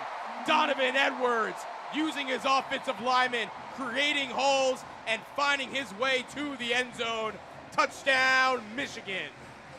Great block up front there by Evan Link. Just a pancake block to give Donovan the hole, and Donovan will break a tackle to get into the end zone. Fire up for the Wolverines. You had to score here. Had to score a touchdown. Had to score indeed. Perfect execution. See if they can get the ball back maybe one more time before the half. Set a little bit of a tone so you can get some more guys worked in the 2nd half. But Arkansas State, you don't know what's going to happen on their side of the ball right now. Dominic Zavada for the extra point, and he's up and good. So Michigan now leads 14-3, 6:41 left here in the 2nd quarter. Michigan's 2 touchdowns, both on the ground, one by Khalil Mullings, and now the 2nd by Donovan Edwards. Eddie, we were saying that the Michigan offense had to be through the run game. We've been saying all these things. It was common knowledge amongst the media, amongst the fans, but Michigan just hadn't been able to put it together the last 2 weeks on the ground. It took a little bit for things to get going even in this game, but now Michigan has found the end zone twice on both offensive possessions, both by the run game. Mentioned it earlier, it's growing pains. But if we can put it together in weeks like this, you won't have a problem during the season to at least get on the board. I'm not saying you're going to come out and blow teams out of the water. We just need some touchdowns out of this team, and that's what we're seeing here today. And you put it perfectly where you're putting things together. It's slowly going to get worked in together. Your offense was kind of in shambles. You lost a lot of major pieces of it this past offseason. You have new coaches in charge of new position players. It's going to happen. But if you can find a method that works to get yourself on the board, not saying you need 7 every time, but just to get 3 points on the board every time, great job by the Michigan Wolverines. You know, I really liked Michigan putting it in its heavy sets. You saw Andrew Gentry get into the game. Greg Crippen was getting into the game. Marlon Klein was being used for blocking. This Michigan team, especially its receiving core, is young and it's small. I mean, Samaj Morgan, Frederick Moore, they're not the biggest bodied of guys, and when you're expecting them to block, especially all the run plays you're running, it's hard for them to match up sometimes against defenders. So throwing in heavier sets where you're putting an offensive lineman who should be starting on most college football teams, but this Michigan offensive line is really good. The room is very good. You throw him in there as a 6 offensive lineman like we did with Trent Jones last year, and it works so often. I want to see more of that. Throw him in there, even for play action passes, even for different run sets. Change the defensive scheme up a little bit, make the other team start guessing, and you know your guy's going to be bigger than the defender, and that's why you started seeing those holes finally open up for Donovan, who's been looking for these things for the first 2 weeks of the season. The Wolverines are known and have made a reputation of being a run team. Don't lose it in your first year as a head coach. I think you embrace it kind of like you're talking about, throwing these heavier sets and run the ball. They will do perfectly well with that and get on the board occasionally. So right now we're just getting set here for the kickoff. Tommy Doman, Michigan's punter, going to send this one back away. Courtney Jackson back deep for Arkansas State. He's going to let it go behind him for a third time, and the Red Wolves will start once again on the 25-yard line. I think we talked about it earlier, but the Red Wolves, I think you go back to the air. I think you throw the ball here. You try to move down the field pretty efficiently here, save some time, that if you get a stop on the defensive side, you could get the ball back, try to make this a closer game going into half. Couldn't have said it better myself. Jalen Rayner, that dual threat quarterback, really was stopped last possession, even though that first offensive drive for the Red Wolves was very efficient. See what he can do here. Zach Wallace to his right, 2 receivers to the right, 1 to the left. Rayner, play action pass. He's under pressure though. He's rolling right and actually rolling left, and he runs out of bounds after a 2-yard carry. Good scramble there, and that's what his game has been known for, is to get that scramble, get those rush yards, and we haven't seen much of that today, and I wonder why he's moving away from it. So good to see him get back to that and feel comfortable doing that against this defense. Ball on the 27-yard line, 2nd and 8. Quick play action pass. Now going to be a screen play to Courtney Jackson, but that gets blown up after just a gain of 2 again. So the screen play did not work the second time. It'll be 3rd and 6 on Arkansas State's own 29-yard line. Wolverines, little miscue there on some coverage, but we'll see if they can recover here on this 3rd down. Rayner, shotgun formation. Zach Wallace next to him. He's under pursuit, and he gets thrown down to the ground. Ernest Hausman, the linebacker, came up from the 2nd level and blew up Jalen Rayner on 3rd down, 4th and 12, and forces a 3-and-out and a punt. Hausman having a sneaky, impressive game here and making his name known to this stadium and our fans. Something special when you can just break through an offensive line there and get a clean sack and tackle for loss. Great defensive effort there by the Wolverines. forcing a punt. Ryan Hiker, the punter for the Red Wolves, deep. Takes the punt at the 10-yard line, sends it away. Samaj Morgan back deep. It's calling for another fair catch there, but it actually goes out of bounds before you can even get to it. And the Wolverines will have a great starting field position on their own 45-yard line. Yeah, fantastic starting field there, but the Wolverines also have 5 minutes to work with. So if you want to work in some different looking sets here, bring up some new play calling. You know, don't expose the whole book this early in the season, but bring in some new things, roll some different routes out there, and just get your guys comfortable with the whole field, because it feels like the past 2 weeks, and correct me if I'm wrong, it's either been an in-the-air game or it's been up the middle on the ground. And I think if they can go to a more full playbook, it would be very beneficial for that offensive side of the ball.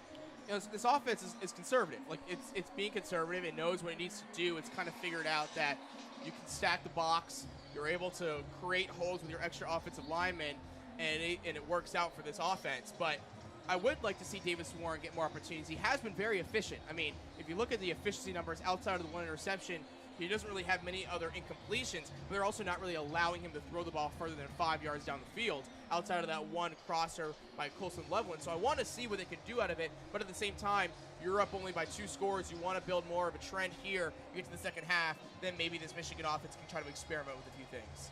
Yeah, we'd love to see just one more big breakout play before the end of the half. Get a little bit more momentum rolling your way, because right now, in past seasons, this should have been a higher scoring game for the Wolverines' offensive side of the ball. So if you can give people a little glimpse of that again, you'll keep this stadium pretty packed through half and able to come back out to a good crowd. This Michigan offense, we've only seen Davis Warren so far here today. Alex Orgy has not gotten a single snap yet. We're seeing Colson Loveland, Frederick Moore, Samaj Morgan getting a lot of reps at the receiver position. Donovan Edwards also getting a lot of carries that last drive. Clell Mullings didn't tally a carry that last drive, despite scoring a touchdown on the first drive. So interesting moves here by the Wolverines, trying to mix some things up.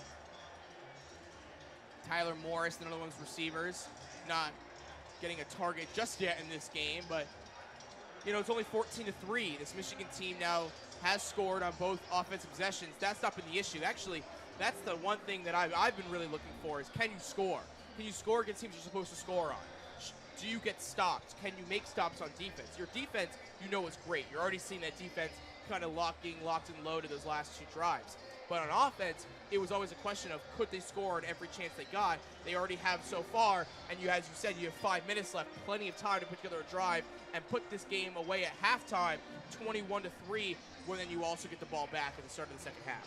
Couldn't agree more, and would love to see the Wolverines just continue to pound down on every drive. So if they can get that here, get that 5 minutes that we talked about, use it wisely, and get your offense rolling into halftime strong.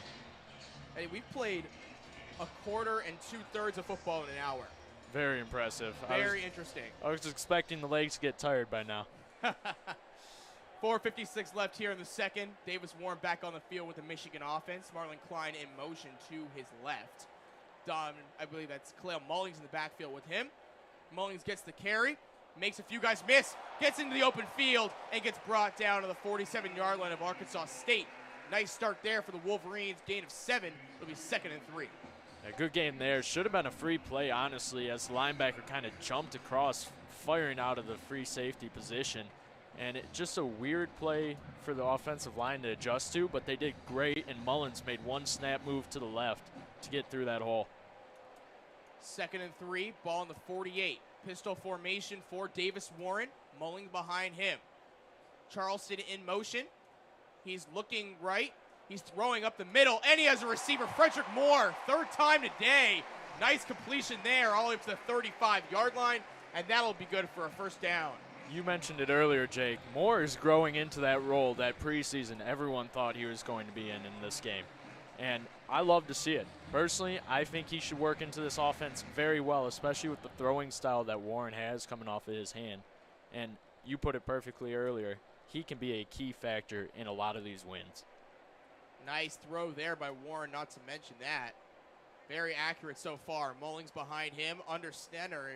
Mullings gets the carry, has a few blockers in front of him, makes multiple guys miss. He's in the open field. 20, 15, 10, and he goes down to the 5-yard line. Kaleo Mullings wreaking havoc on this Red Wolves defense. Rumbling and tumbling, breaking tackles. Offensive line putting together some great blocks, and Michigan is set up first and goal on Arkansas State's 5-yard line. Feels good to be back in this good Michigan offense. You know, there's still going to be pains and growing, but this is good to see. Everyone in this crowd is enjoying this, and I'm sure this team, this is the motivation they needed. Loveland and Max Bredesen, extra blockers. Ball goes back to Mullings, right up the middle. Easy touchdown, Michigan. Kaleo Mullings has 2 on the day. 3 rushing touchdowns by the Wolverines, and Michigan increases its lead 20-3. Perfect play call there. Open wide up the middle and run it in. Mullins having himself a day here at the big house, and hopefully he can add on to this later into the second half. Great offensive drive there by Michigan, getting great field position on the 40-yard line, throwing the ball, running the ball, finding open receivers. Frederick Moore getting open, and Kaleo Mullings breaking off 2 great runs for a touchdown. Zavada with the extra point. That's always good. And Michigan leads Arkansas State 21-3 here. 2:57 left in the first half. Jake, I have not smiled while watching a game this year. This might be the first time.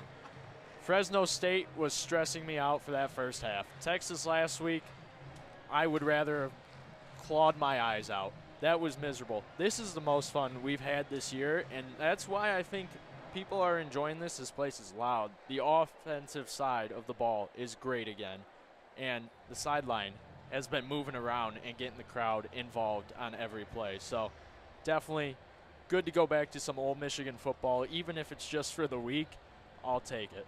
This is the only gimme game Michigan has on its schedule for the rest of the year. You really only had 2, and Fresno State was no gimme. You're bringing Arkansas State in, but we looked at the schedule going forward. You got USC next week. You got Minnesota the week after that. Then you travel to Washington, which is not an easy environment or an easy team to compete against. So you needed to get everything out that you needed to see from this team. Michigan has not had to play a very tough opponent in their first 4 weeks in a long time. And you faced Texas last week. Michigan wasn't ready. The players weren't ready. The coaching staff was still trying to figure out different offensive adjustments, defensive adjustments, depth chart moves.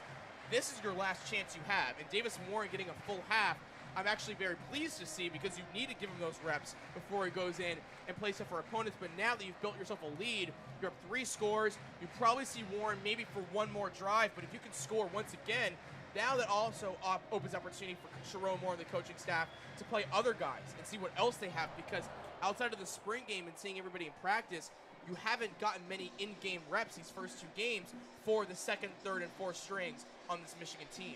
Yeah, and they're going to need it, because all it takes is 1 miscue or 1 guy missing a game. And those guys need some reps. They need – the spring game was so long ago. It was cold. It was windy that day. And if they can just get, hopefully, 1 or 2 more touchdowns, get these third and fourth string guys going in here and just saying, hey, you make some mistakes now, it's not the end of the world. Be ready when your name is called in a big-time situation. So Michigan really trying to capitalize here, using that momentum they've gained on offense, on defense. They're running the ball well. Davis Warren, outside of the 1 interception off his back foot, has been a lot more consistent and accurate. And a lot of it's on the coaching staff too, right? You want to create play calls for Warren that are easier for him, that are understandable, that you can make easy reads and find a guy. Against Arkansas State, you had a guy right up the middle, and Colson Loveland, easy first down. You saw Frederick Moore create a hole in the zone defense, another first down. Little first downs pairing with the run game with those extra blockers has definitely been working out well, as Tommy Doman sends it away for another touchback here, and the Red Wolves will start on their own 25-yard line, 2:57 left here in the first half. Building off of what you just mentioned, they're focusing on the little things today, and I think that's what they haven't done in the past couple weeks. They're doing all those things properly. They're finding the holes. They're building the holes. They're going into this play calling knowing this is how it's going to work. It's not going to get blown up right from the start, and that's the confidence builder they need going into USC next weekend at home. Yes, it's at home, I don't have complete confidence, and that is a tough game even at home. 1st and 10 here for Jalen Rayner. Hands the ball off to his running back, Zach Wallace, and he fights for 2 yards on the play, 2nd and 8. Still interesting. Wallace getting a lot of the carries today, and Rayner just kind of hesitant against this defensive line to even pressure towards them. Arkansas State, 11 carries for negative 6 yards. Michigan, 24 carries, 162 yards, and 3 touchdowns in the first half. I would say that's the stat of the half.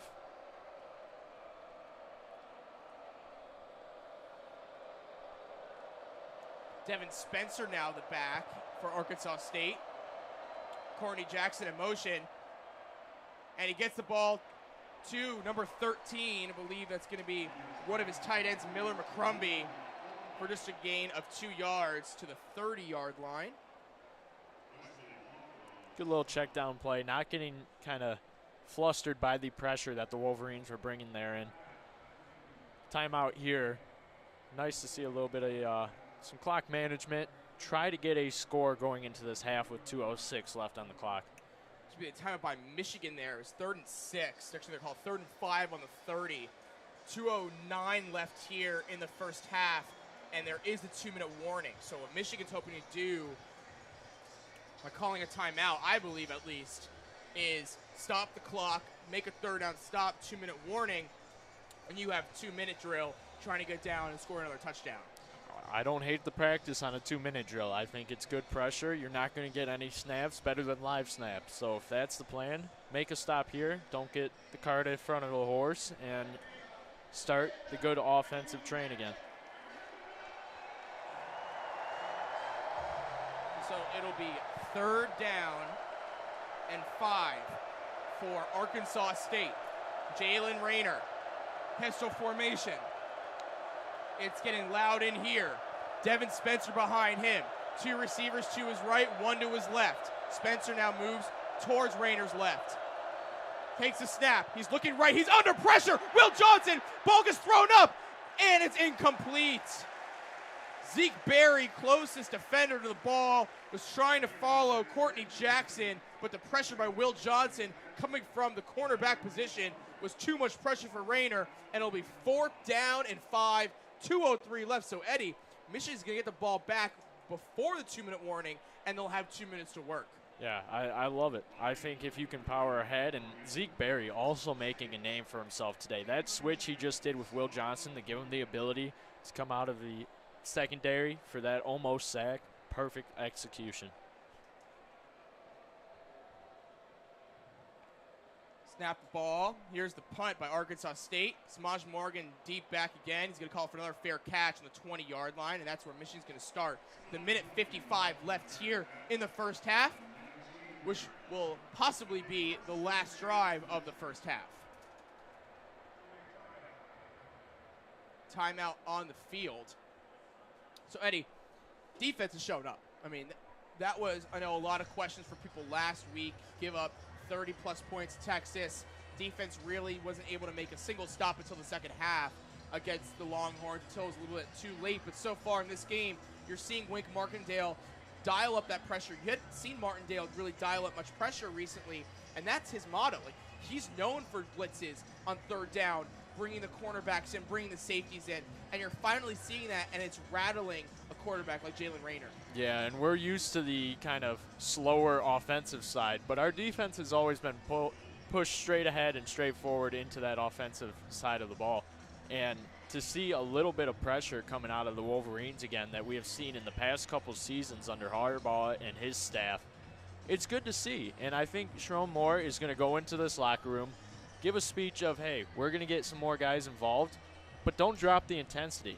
You can make mistakes, but don't let them become and compile as they have in past games.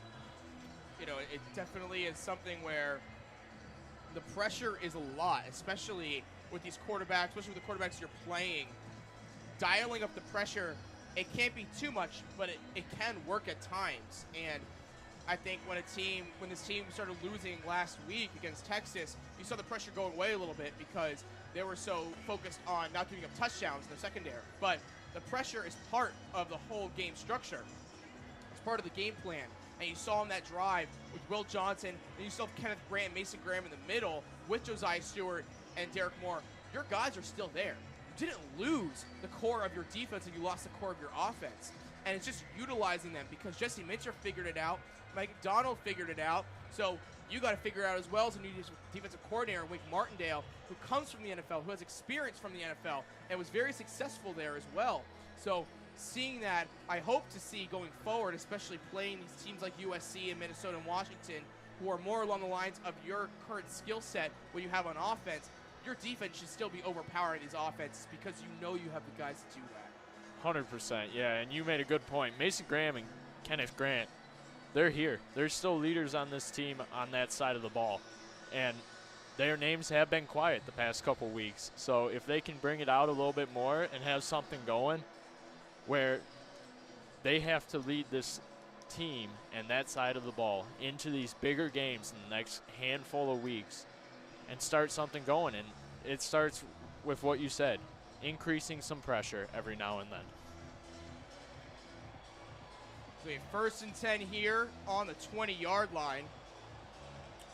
I mentioned that Greg Crippen was in at center last drive. It's back to Dominic Giudice, the starting center for the Wolverines. Davis Warren, shotgun formation, takes a snap. He has Colson Loveland over the middle of the field, and he gets some extra yards after catch as well, bringing the ball all the way down to the 39-yard line. Minute 50. Loveland kind of down on the sideline here. I think he kind of rolled over his own left wrist, but great grab there, and hopefully he can shake that one off going into half and come back out firing. So they're actually going to say an illegal formation on the play. We couldn't really hear the referee, as we were saying they had issues with their mics last week, but they actually are calling an illegal formation on the Wolverines. So scratch that completion of Colson Loveland, 5-yard penalty. Now it's going to be 1st and 15 on the Wolverines' own 15-yard line. So penalties killer there on the first play of this 2-minute drill. Yeah, absolutely, and you know that's only not an often call. Warren to Marlon Klein, the backup tight end, who gets a gain of 7 to the 22. 2nd and 8 here. Minute 37, and Klein got out of bounds, so the clock will also stop. I know we're talking about the 2-minute drill, but I would love to see just a touch more urgency as you are still on the 20-yard line here. So 2nd and 8, Warren shotgun formation, got an offside penalty, I believe. He's going to take a shot up the middle. Marlon Klein with the completion, and he gets taken down on the opponent's 45-yard line. Backup tight end gets put in for Colson Loveland, who you said rolled over his own wrist, and Marlon Klein with the big gain there on 2nd down. 1st down, Wolverines. Great read by Warren to see that guy jump off and snap the ball at that moment to give him some time to make a decision who he was going to downfield. So, decline the offside penalty, obviously. Marlon Klein takes Michigan to Arkansas State's 45-yard line. Minute 27 now on the clock. Ball gets handed off to Khalil Mullings, who bangs up the field, and he gets taken down on the 31-yard line. Trying to decipher actually if that was Khalil Mullings or Benjamin Hall. And that actually was Ben Hall, so the sophomore Ben Hall gets into the game and gets a 1st down for Michigan. Nice gain there, 14. Love to see switching up the backs there. Get them in this first half, make them feel important on this starting side of the ball. Ben Hall, one of those guys, definitely be a name to remember after this season. Michigan expected to lose Donovan Edwards and Khalil after the season. You got a lot of guys in that running back backfield that can definitely start at most D1 programs. Ben Hall, Cole Cabana, Jordan Marshall, just to name a few. Snap, Davis Warren steps up in the pocket, and he throws an interception. Davis Warren threw it into triple coverage and just threw an interception to Travion Thomas, the strong safety of Arkansas State. Eddie, I can't believe it. Davis Warren just threw an interception with 1:12 left here in the first half. Sadly, I can't believe it, Jake. It's awful. And I get he looked like in the pocket he slipped a little bit. He kind of stutter-stepped as his lineman was falling backwards towards him, and I think it threw him off a little bit. The receiver that was downfield was 15 yards ahead of this ball. He threw it into the arms of a cornerback that shouldn't even have been involved in the play. Yeah, that if you guys are watching right now on Big Ten Network, the ball was nowhere close to Frederick Moore. Nonetheless, 1st and 10 for Rayner. Gets it to a crosser, and he gets blown up! Blown up by Jaden McBurrows. Helmet flies off. 2nd and 9, 22-yard line. Minute 4 here on the play clock. Strong hit there. I mean, helmet coming off. But just going back to that interception, I get it. You stuttered stepped, you kind of double pumped in the pocket. I don't know how you throw 15 yards behind your receiver into the hands of the strong safety that was out of position. Interception's been an issue for Warren all season. He's thrown at least one in every game. Now it's 2 today. 2nd and 9. Rayner looking downfield. He has a receiver. And I believe Reagan Ely made the catch between 2 Michigan defenders. Wow. Reagan Ely with a beautiful catch. What a threading the needle. Makari Page was coming right up on him, and they're going to say that was a completion. So 1st and 10 on their own 40. Referees, though, pausing for just a second.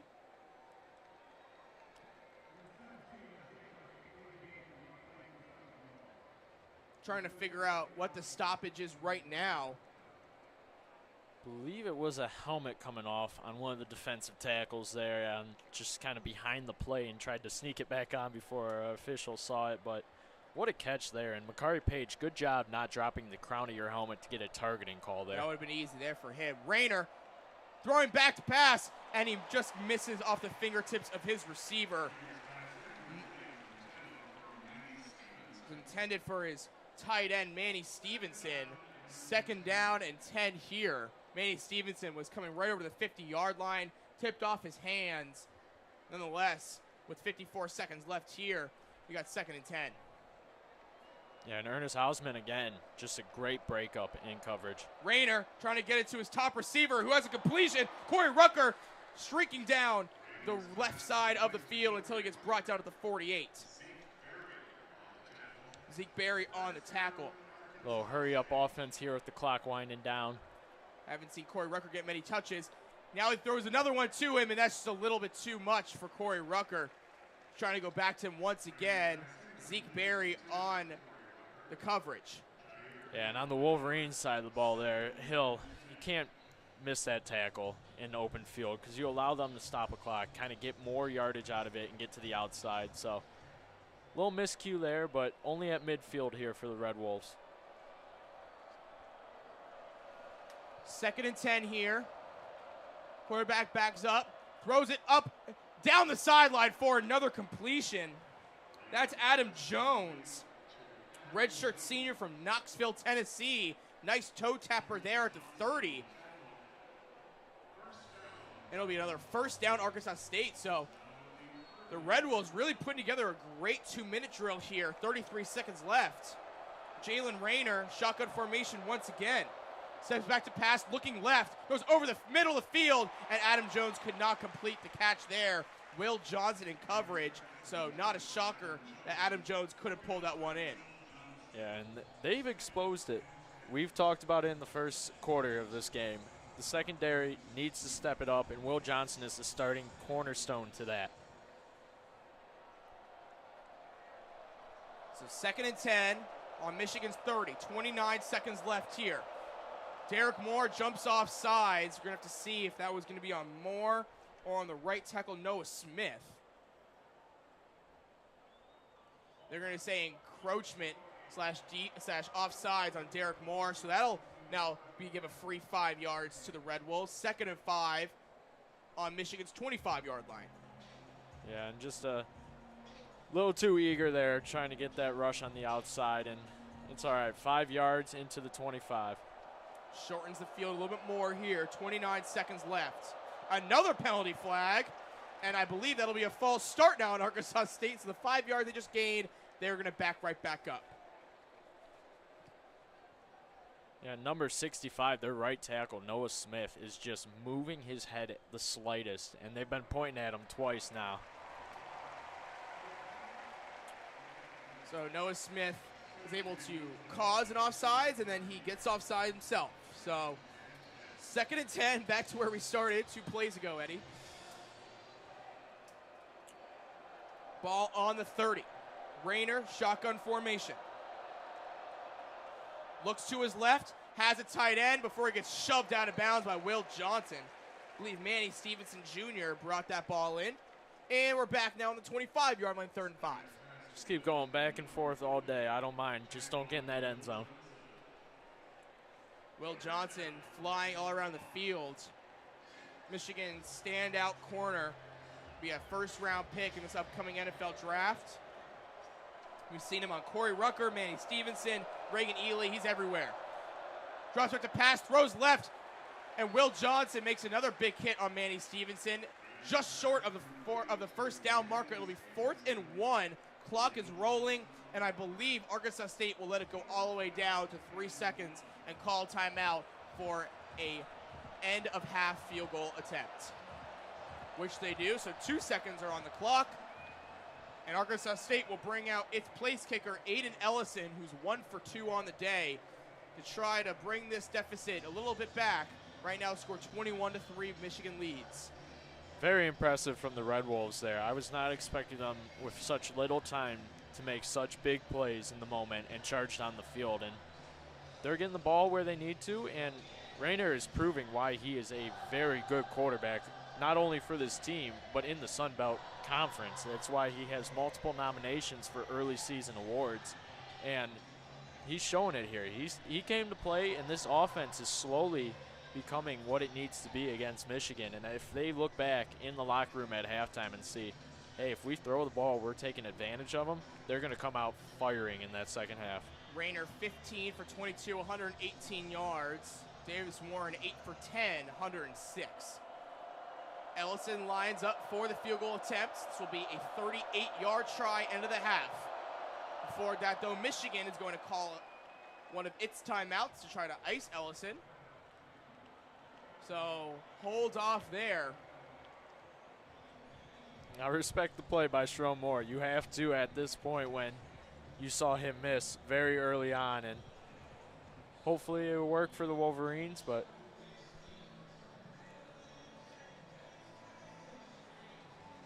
what's one more 30-second timeout, right? Just trying to keep us on air just a little bit longer before our second half crew comes in. So 2 seconds left here on the clock. Arkansas State's place kicker looking to attempt a last-second field goal.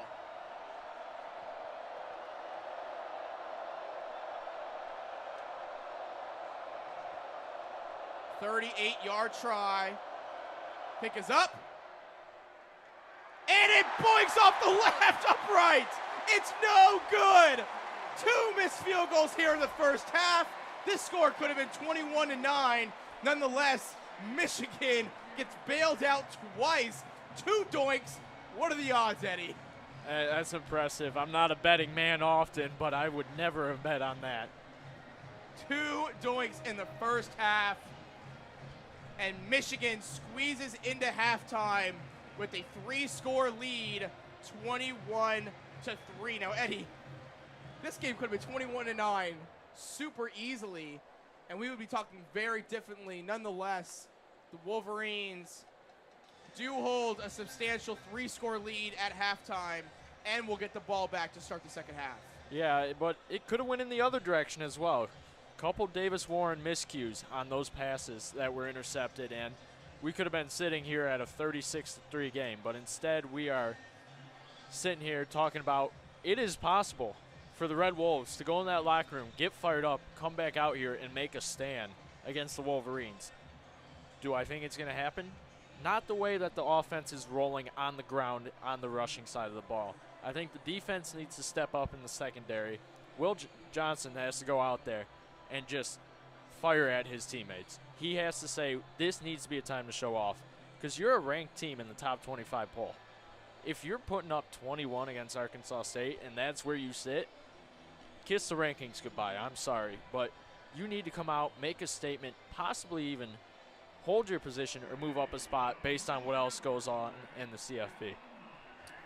You know, the score, I think it doesn't really reflect what we saw in that first half. I mean, both teams really did control the ball for a while.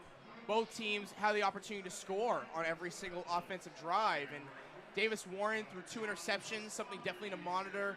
If you're Sherrone Moore, I really am intrigued to know what Michigan decides to do in the second half when it comes to the cornerback. When it comes to the quarterback position, because you do have a substantial enough of a lead where you could throw somebody else out there, but maybe it's that they don't trust anybody else. I mean, we legitimately have no idea. The coaching staff has been very coy with us all season long, all off season long, about what we could see from the quarterback position. And so far in this game, we've only seen Davis Warren. Alex Orgy hasn't even come out for a read option or a QB draw. We haven't seen anybody else. It's just been Warren to this point. And whether that's methodical, purposeful, or they have a game plan for other guys going forward, we don't know. But it really is interesting because of how much they were trying to throw Orgy out those first 2 games. Yeah, I see the benefit to bringing in Orgy in case something goes wrong with Warren and he throws another pick. I don't think you can take him out right off the rip in the second half because he's coming off that pick, and you don't really want to see his confidence go down from what he's built on in this first half of this game. Overall, he's having a very decent day without those interceptions, and if he can just keep it up and clean up some mistakes, like you said, the Wolverines can find a true starter within him.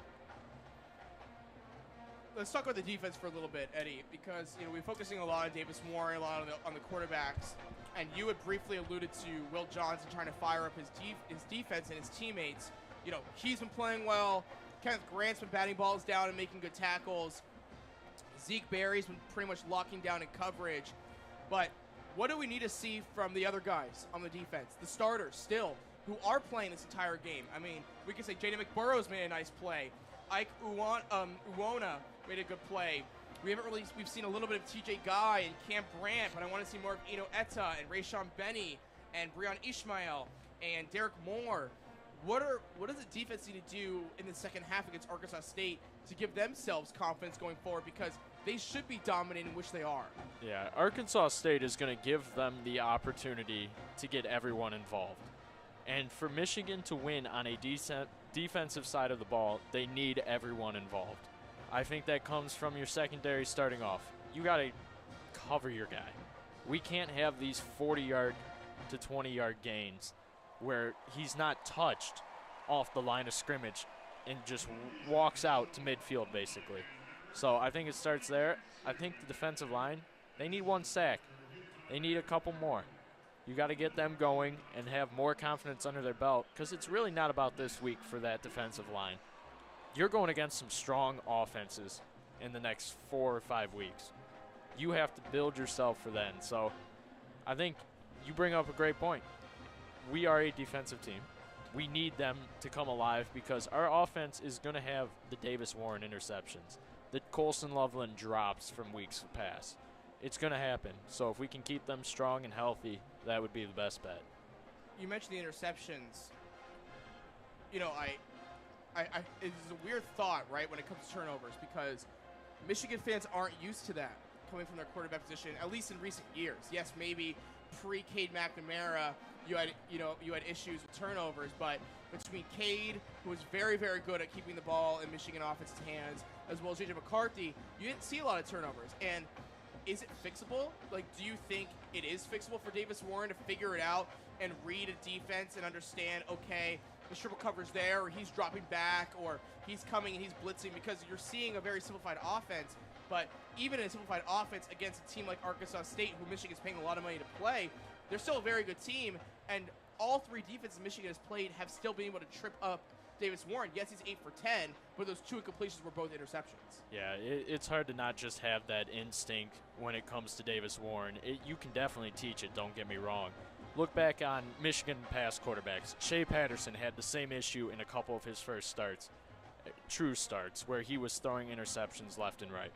he came around to be somewhat of a memorable name here in this program. So if you can just work with him, and I think it starts in a film room in the off time during the week before games, he has to read coverage better, and he needs to know in a split decision when to go down or when to make that hero throw. And I think he tries for the hero throw way too much, and his stats back that in the interception category. You know, I completely agree. I mean, these interceptions are an issue. They're a big issue. You and I both know that. Most Michigan fans know that too. And sometimes you can fix interceptions. Sometimes you can realize the issue and be like, okay, he's not understanding this specific coverage. Let's focus on that. He's not understanding this guy. Okay, there's also a feel thing. There's also a feel aspect about it.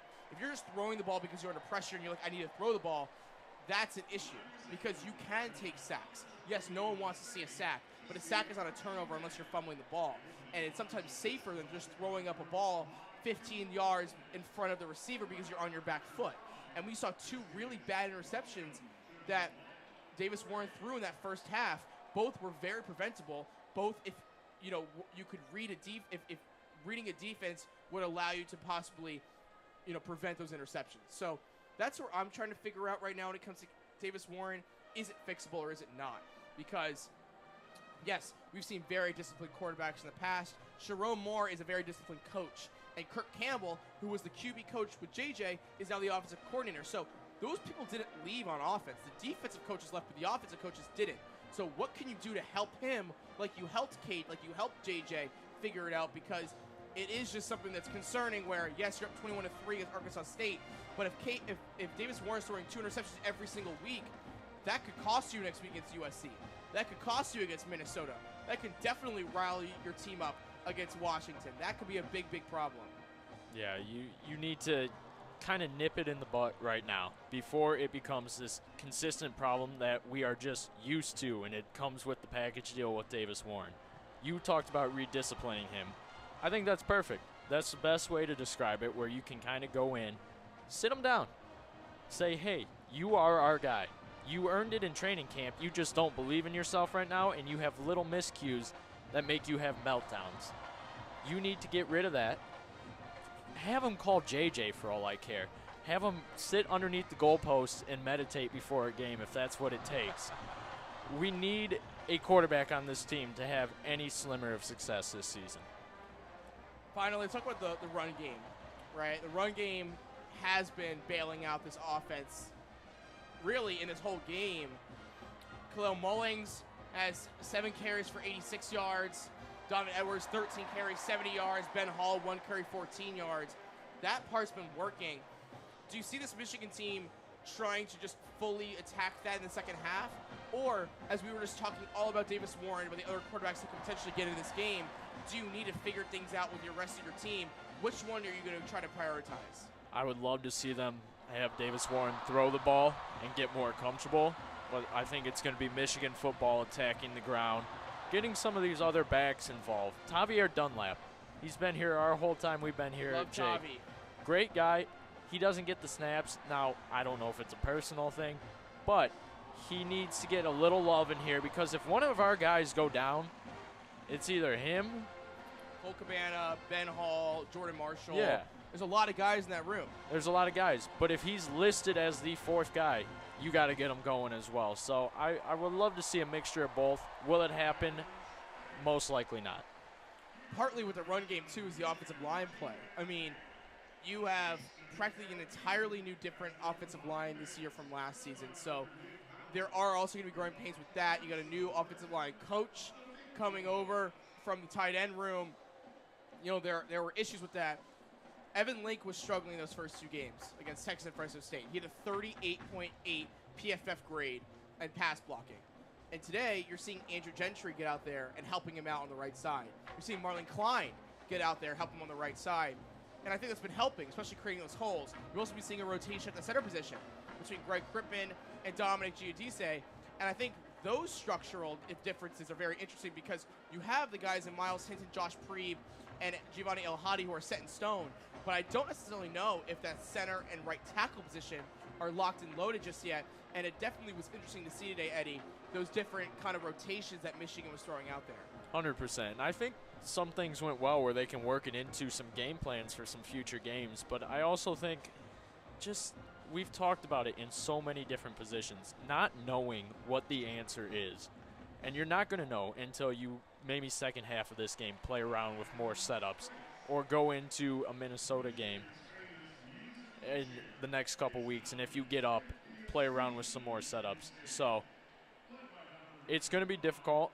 Not knowing much for these upcoming weeks is going to be a Michigan struggle that is going to happen, and it's part of the growing pain and everything for them. But Michigan just needs to try and get some sort of a game plan going into these next games. Really agree with you there. So again, my name is Jake Singer alongside Eddie Olejniczak. Eddie, it was fantastic in the first half with you at WCBN. We flip it off between halftime and the second half where we give it to two of our teammates. So we have two really awesome broadcasters here in Kendall Spencer and Matthew Peal. So we're going to hand it off to them. Please give us a minute of grace period, and then you're going to have an amazing second half call between Kendall and Matthew. But for Eddie Olejniczak, my name is Jake Singer. Thank you all for listening to WCBN Sports. The Michigan Wolverines will be back in the second half against Arkansas State as they lead 21-3.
Hello, everyone, and welcome back after that very long break of about a minute and a half. I'm Kendall Spencer. Joining me on this second half is Matthew Peal, and this is your Big House debut, isn't it? We'll get to the game in a second, but I think we can take a minute. How are you feeling? Well, I'm feeling great. What a pleasure to be here in the largest stadium in the Western Hemisphere.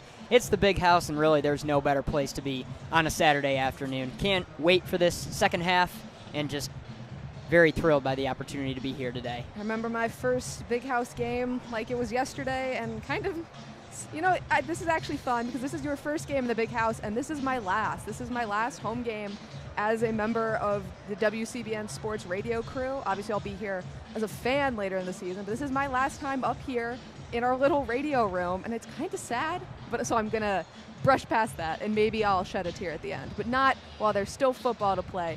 And there has been quite a football game here in that first half. I'd like to thank Jake and Eddie for giving us fantastic coverage, and hope you guys stick around with us for the second one. Our score is 21-3 at halftime, a score that easily could be 21-9 if not for two doinks by Arkansas State's kicker. What have you liked from the Wolverines so far in that 3-touchdown first half? All right, first of all, it's crazy that we've seen two doinks from the same team in the same half. I feel like it's rare that you get two of those in one season for a team, and 2.5, that is absolutely insane. But from the Wolverines, I've really liked some of their offensive plays, especially their run game. Donovan Edwards, Mullings doing a great job moving the ball up the field.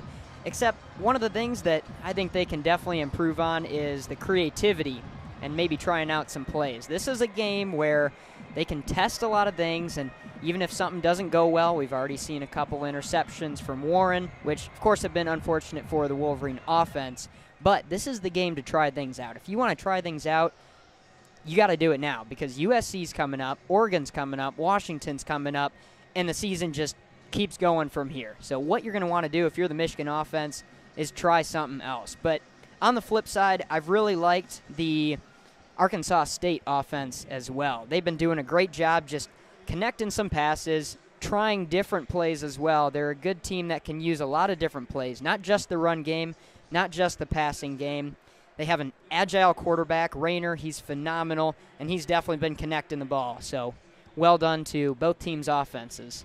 Absolutely. This has been a great performance by both teams. And, you know, as excited we are for Michigan to be up by three scores here, there's been some potentially worrying stuff that we've seen. Do you want to touch on that maybe?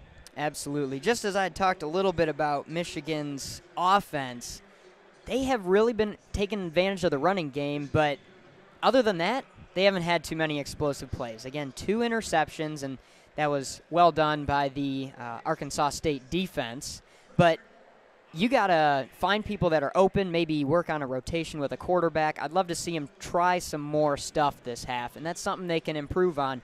And that's not just going to help them in this game. That's going to help them the rest of the season because super young team, very, very new, especially the offense, and you're going to want to try stuff out in something like this. This is absolutely. This is arguably the last, and I don't want to say safe, but I will. This is the last safe, quote-unquote safe game that the Wolverines have. Starting next week, we're moving into Big Ten play, and there are issues that I'm seeing, I'm sure a lot of people are seeing or hearing, since you're here with us, that this Wolverines team has that, you know, might not be taken advantage of against Arkansas State or Fresno State, but we sure saw Texas take advantage of them. And teams like USC, Washington, Oregon, the ones you've all listed, I mean, they're going to latch on to those weaknesses. So this is really the time, especially this second half, you're up 21-3.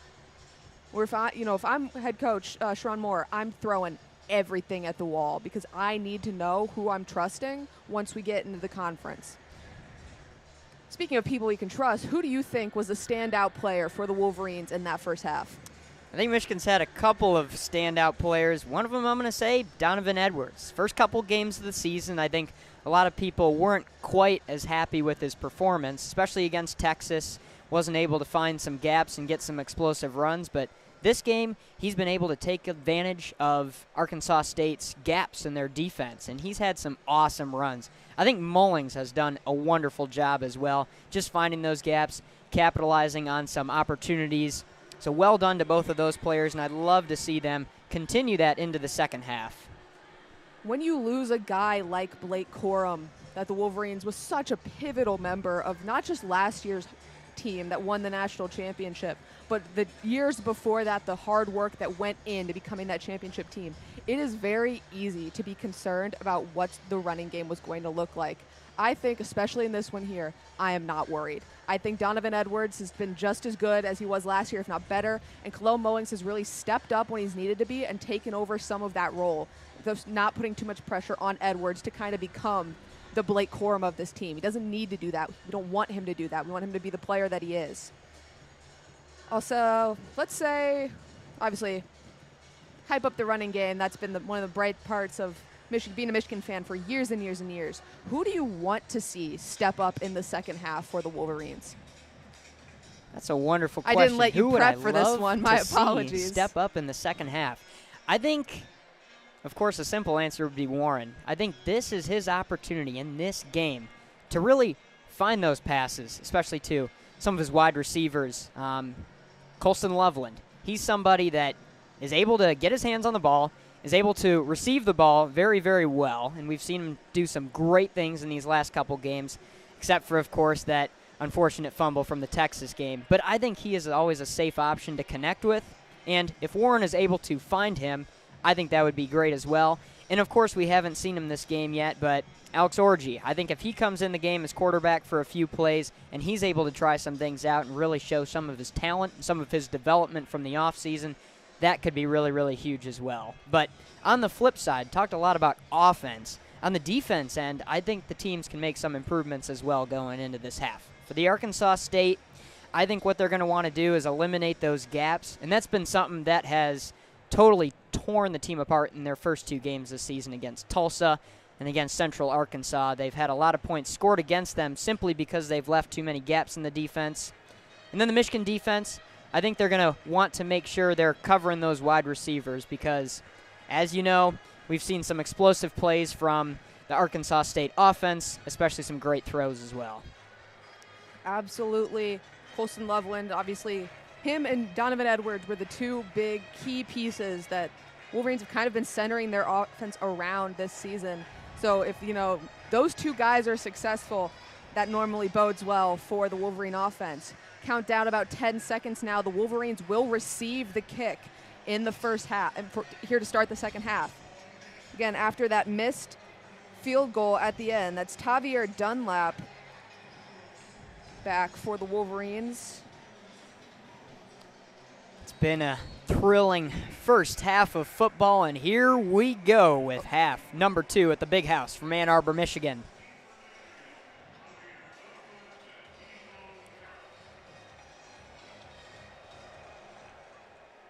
Keyshawn Harris also back. Keyshawn Harris will be the one to get that. He's going to take it. Running up the left side, he's going to go all the way across the length of the field before he finally gets tripped up at around the 16-yard line. Got tackled around the legs. And the Wolverines will kick off this second half on the offensive. And we'll be keeping an eye out for any of those adjustments that the teams make, either to their starting lineup or just to some of their plays, but that was a phenomenal start to this second half. Wow, sorry. I got binoculars for this game. That is the best decision I could have made in my life. This stuff I can see so well. Warren in the pistol with Edwards. So he waits the snap. He's going to fake the handoff to Edwards, looking for Loveland underneath, who makes the catch. Manages to make a couple guys miss before he's brought down at around the 24. And, of course, classic safe play to start off this half. Warren kicks the ball to Loveland. Loveland gains a few yards, and now it's going to be 2nd and 3. Gain of 7 yards. Well done with that first play for the Wolverines. Coming out of the huddle. Shotgun. Edwards to Davis Warren's left before he'll shift back into pistol. 2 on each side. Movement from Bredesen. He'll come up and lay a big block, but it's not going to matter as Donovan Edwards is gobbled up by the Arkansas State line. And this is something that we were talking about, is that we've had a lot of rushing success here, but teams are going to adapt. And this is going to be a problem once we get definitely into Big Ten play. Absolutely. Very well said. And the defense is able to choke out that run right there, eliminate those gaps, just as we had mentioned a minute ago. Back in shotgun. Loveland coming in to block. Not Loveland, my mistake, but Warren's going to take it himself up the middle. He's got wide open space where he's finally brought down at the 35. Looked like they were trying to get something set up in the passing play. That was Hogan Hansen, who looked like he was going to take it, but nothing materialized, and therefore Davis Warren found himself shooting up the gap in the middle. Great read by Warren there, realizes that nothing's open, finds that gap, is able to make a run. One of his first big explosive runs of the season.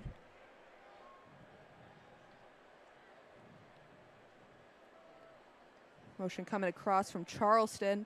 He's going to hand the ball off to Edwards. Edwards coming around the right side. He's got space, gets pushed out at around the 43. And Wolverines definitely playing it safe here. There is a flag on the field.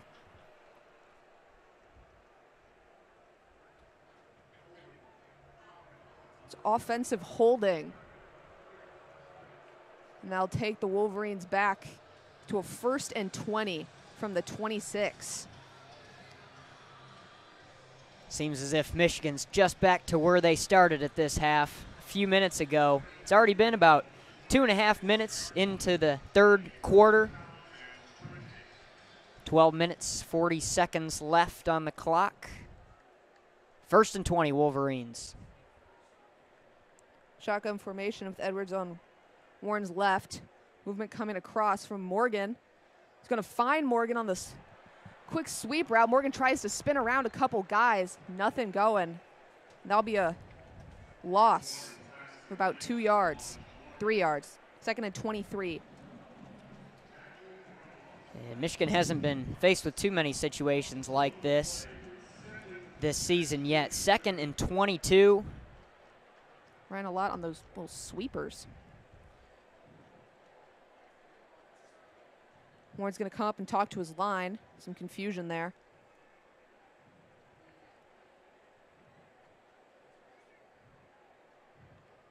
Two guys on each side. Motion coming across. Hand the ball off to Edwards up the left side, right into trouble for a gain of 3. 3rd and 19.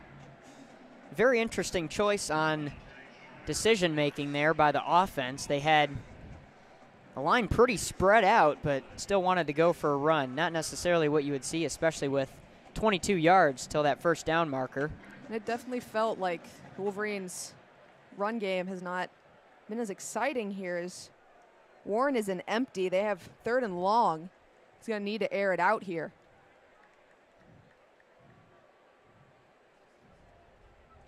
He finds Edwards short underneath, hoping he can make a guy miss. He's trying to get space, but that'll not be enough. He came out to the right-hand side, stutter stepped a bit, but he'll end up about 6 to 7 yards short of that first down marker. It was good to see defense create some space, make a good opportunity for Edwards. And, of course, Edwards was counting on maybe just dodging a tackle and whatnot, but he wasn't able to do it that time. And especially if you're trying to run 20-plus yards in one play on a 3rd down, it's pretty difficult to do. And again, that was just another one of those very short, check down sweeps we've seen them run. Tommy Doman comes in to punt for the Wolverines. Courtney Jackson will fair catch that from about the 15. And the Red Wolves will take over on offense. That was very, very well done by the Red Wolves defense, shutting out the Michigan offense. They've made those adjustments just as we were talking. They made sure to do really well with the zone coverage, make sure to finish those tackles, which they've had some issues with. And then, of course, they were able to eliminate some of those big gaps where Michigan would have had some explosive plays with Edwards. Like we mentioned, we did want to see them get the passing game more involved, but hoping it'd be a bit more forward down the field. So we just got a Slippery Rock update. They're up 13-10 in the 3rd. One of the multiple traditions here. And the Wolverines will take over on defense. The defense has done a really good job for the most part in this game, keeping it a low-scoring game. The most points they could have let up at this point is 9. Those 2 missed field goals, both doinks, which I feel like never happens. And for a treat here for all of our kicking enthusiasts. As we're just about 5 minutes in to this 3rd quarter. Got to manually update the clock today. We're having some technical difficulties, so my apologies in the fact that it's not really moving except for every couple of seconds when I go in and type. Lovely day here in Ann Arbor. It's about 81 degrees. I wish it was colder, but I can't. It could be worse. It could be hotter. Absolutely. This is the warmest game that Michigan has played in this season. First game just 2 weeks ago was a night game, so of course after the sun went down, it cooled off. There was a nice breeze. It was nice for all the students, nice for all the alumni and all the fans watching the game, and especially for the players. And then this past weekend against Texas, it only got up to 55, 60 degrees. Beautiful weather. Yeah, absolutely. Shouldn't complain. Complaining probably too much, as it will very soon get too cold here. As if you heard cheering in the background, Wolverines are playing this little game where on the Jumbotron where you cheer if you see things you like.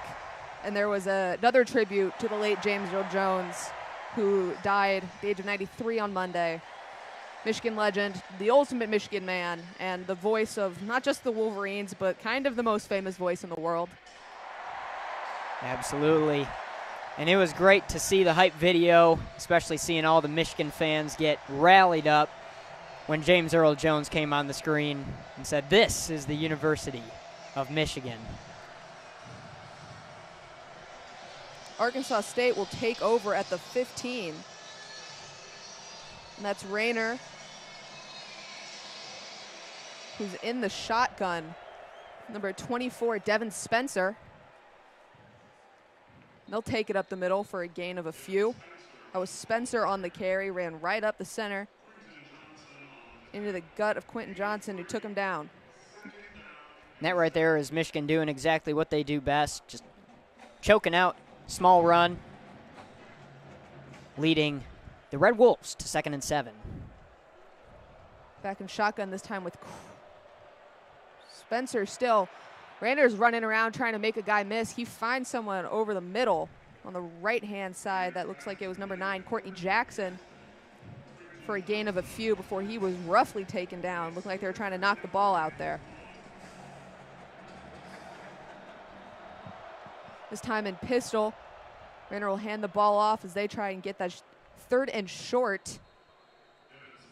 It was Devin Spencer again, the ball carrier. And that will be good enough for a first down. They'll move those chains.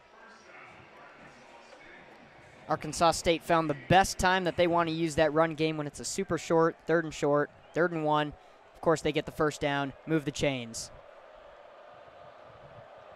Spencer back in. Looks like he's the primary back for this drive in the shotgun. Fake the handoff. He looks over the middle. He finds Courtney Jackson again for a first down, gain of about 11, maybe 12. Very great find to Courtney Jackson, one of the leading players for the Arkansas State Red Wolves. Averages 45 receiving yards per game. Very, very strong player. And he also had a touchdown catch against Tulsa a couple weeks ago.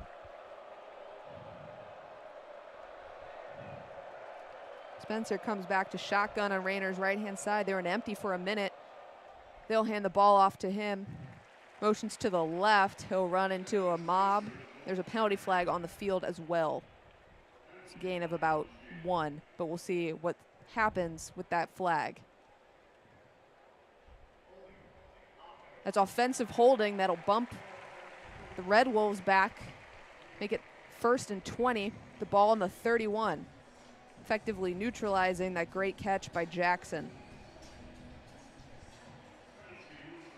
Red Wolves are going to find themselves in a similar position to what Michigan had found themselves in about at the 13-minute mark in this quarter. So let's see how the Red Wolves are able to respond to this. Are they going to make some adjustments? We'll see. Rayner an empty. Trips on the left-hand side. He's going to drop back to throw. He's looking deep. That's for Jackson. It bounces in and out of his hands. Jackson was well covered by the Michigan defense, but still is able to find that gap, just unable to bring the ball into his chest and secure a catch. It's going to put him back at the 2nd and 20, ball on the 31. Not Jackson, my apologies. That was running back Jaquez Cross. Back in shotgun. Quick under to Corey Rucker for a gain of about none. Quick to the left-hand side, just trying to get the ball out. Hoping he would maybe make a couple guys miss, but that was well defended by the Wolverines. 3rd down and 20 for the Red Wolves, halfway through 3rd quarter, back in shotgun. He's coming up to talk to his guys. Didn't like what he was seeing.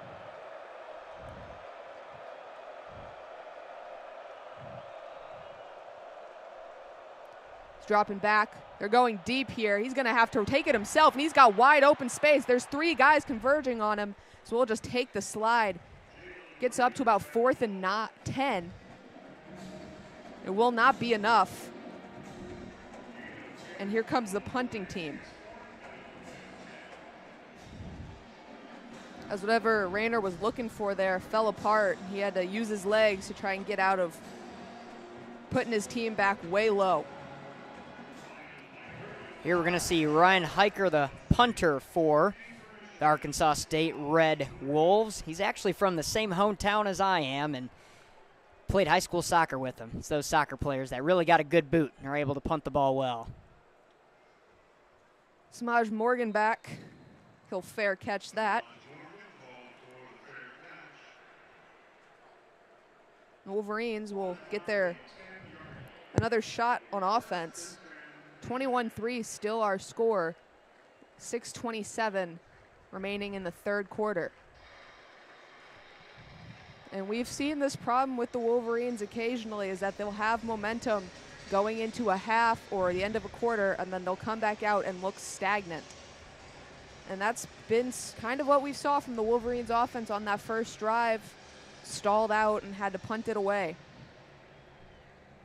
Absolutely, and I think that penalty, of course, had a big part to do with it. Both teams faced it, and they were moved back to 1st and 20, and neither team was really able to execute a positive drive. They ended up punting. Each team had one possession so far. Something that we're going to see consistently from the Red Wolves is Rayner's passing game with Cross, with Ely, with Jackson, and with Corey Rucker. Those are his 4 main receivers, and he's going to be moving the ball a lot to them. So if Michigan's able to cover them, which they were able to on that last possession, it's going to be helpful for them. But if any of those receivers have some space, they are absolutely going to capitalize. For sure, and while it has not been the biggest issue with this Wolverines team, as the defense has mostly returned a lot of its starters, it looks pretty good from last year. There has always been kind of an underlying issue with this Wolverines team, especially in the Wolverines secondary, with about not deep routes, but those like 10 to 15-yard chunk plays. They sacrifice a lot, making sure they don't give up the 40, 50-yard passes, and to make sure that they aren't letting up against the run. And that's somewhere that teams have been known to take advantage of the Wolverines defense, which is normally so stout. Most definitely. And Michigan's going to have a chance to regain their energy and start again with their offense. They're going to be pretty deep into their own half, but we'll see what Michigan is able to do. They will start on the 10-yard line.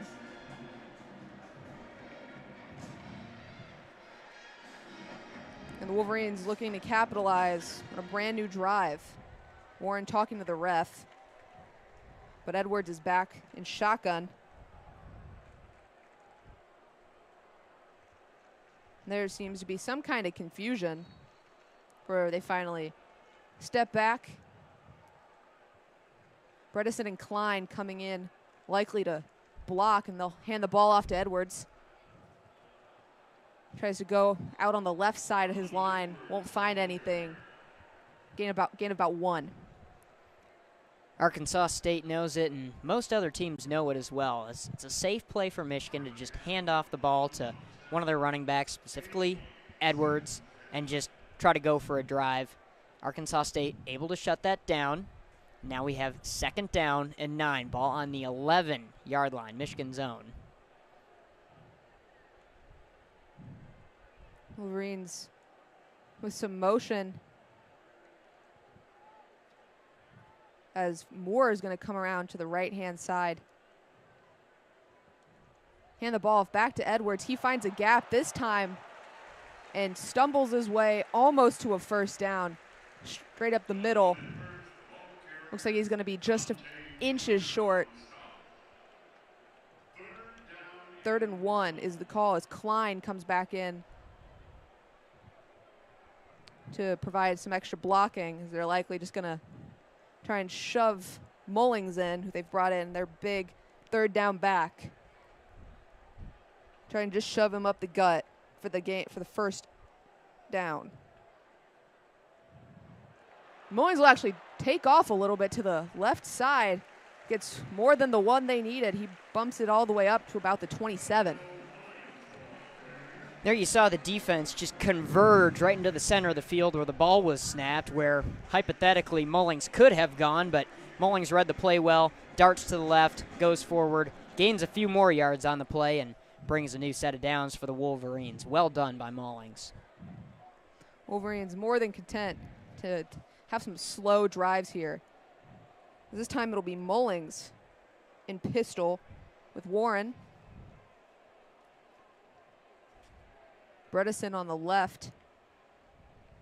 Come across the field. They're going to fake the handoff. Warren's got time to throw. He looks deep for Samaj Morgan. It's picked off by Arkansas State. Mediocre return, but that was number 6, Dante Joyner, with the interception. And that is the 3rd interception that we have seen today already. That's Michigan's 7th turnover of this season. Last year they only had 8 the entire season. That's very low. This year we're already at 7 in only 3 games. And while the student section has thinned out, there was still some resounding boos after that interception from mostly the sections that are reserved for students, but it was not an isolated effort, and that was Joyner again, Dante Joyner, the sophomore from Lakeland, Florida, with the interception.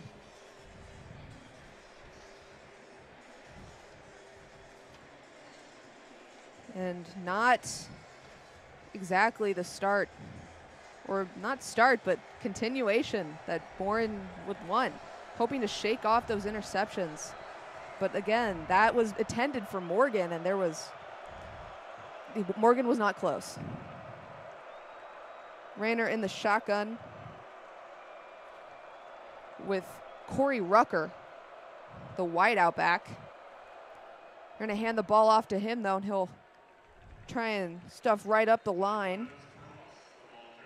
It was actually Jaquez Cross, my apologies. Gets a gain of about 2 for 2nd and 8. Red Wolves can't really ask for much better field position on this one. Right around Michigan's 35-yard line, just a few downs away from potential first touchdown.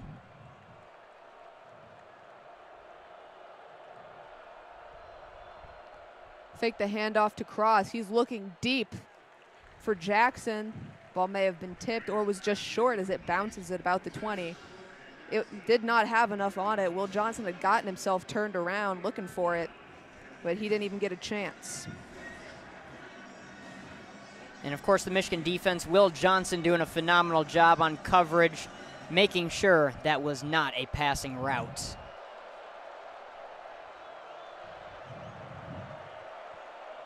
Third and 8 for the Red Wolves. Rayner coming up for a quick chat before he tries to get the 3rd down conversion. Once again, looking to the right side of the field, up the numbers, up the hashes. Nothing going, though. That's an incomplete pass. It's now 4th and 8. And if you are the Red Wolves, what are you doing in this situation? Because it almost seems like they're going for it. It's a very interesting call if they're going to go for it. 8 yards is a lot. And, of course, a field goal wouldn't necessarily be the best option here. You're kind of out of range, especially with 2 missed field goals in the first half. But it looks like they're going to go for it. Rayner drops back to pass. He's got to run away. There's a flag on the field. He drops back, launches one deep. That's going to be, it should have been into the hands of a Wolverine defender. And instead, Page and I believe, and Quentin Johnson bumped heads there on what should have been an interception for at least one of them. But the penalty flag is against the Wolverines. Something that looks like it would have been a very clear and easy interception turns against Michigan with a penalty. That is a personal foul, hands to the face. And that's a 15-yard penalty, and that gives the Red Wolves a 1st down on what should have been a 4th stop, turnover on downs.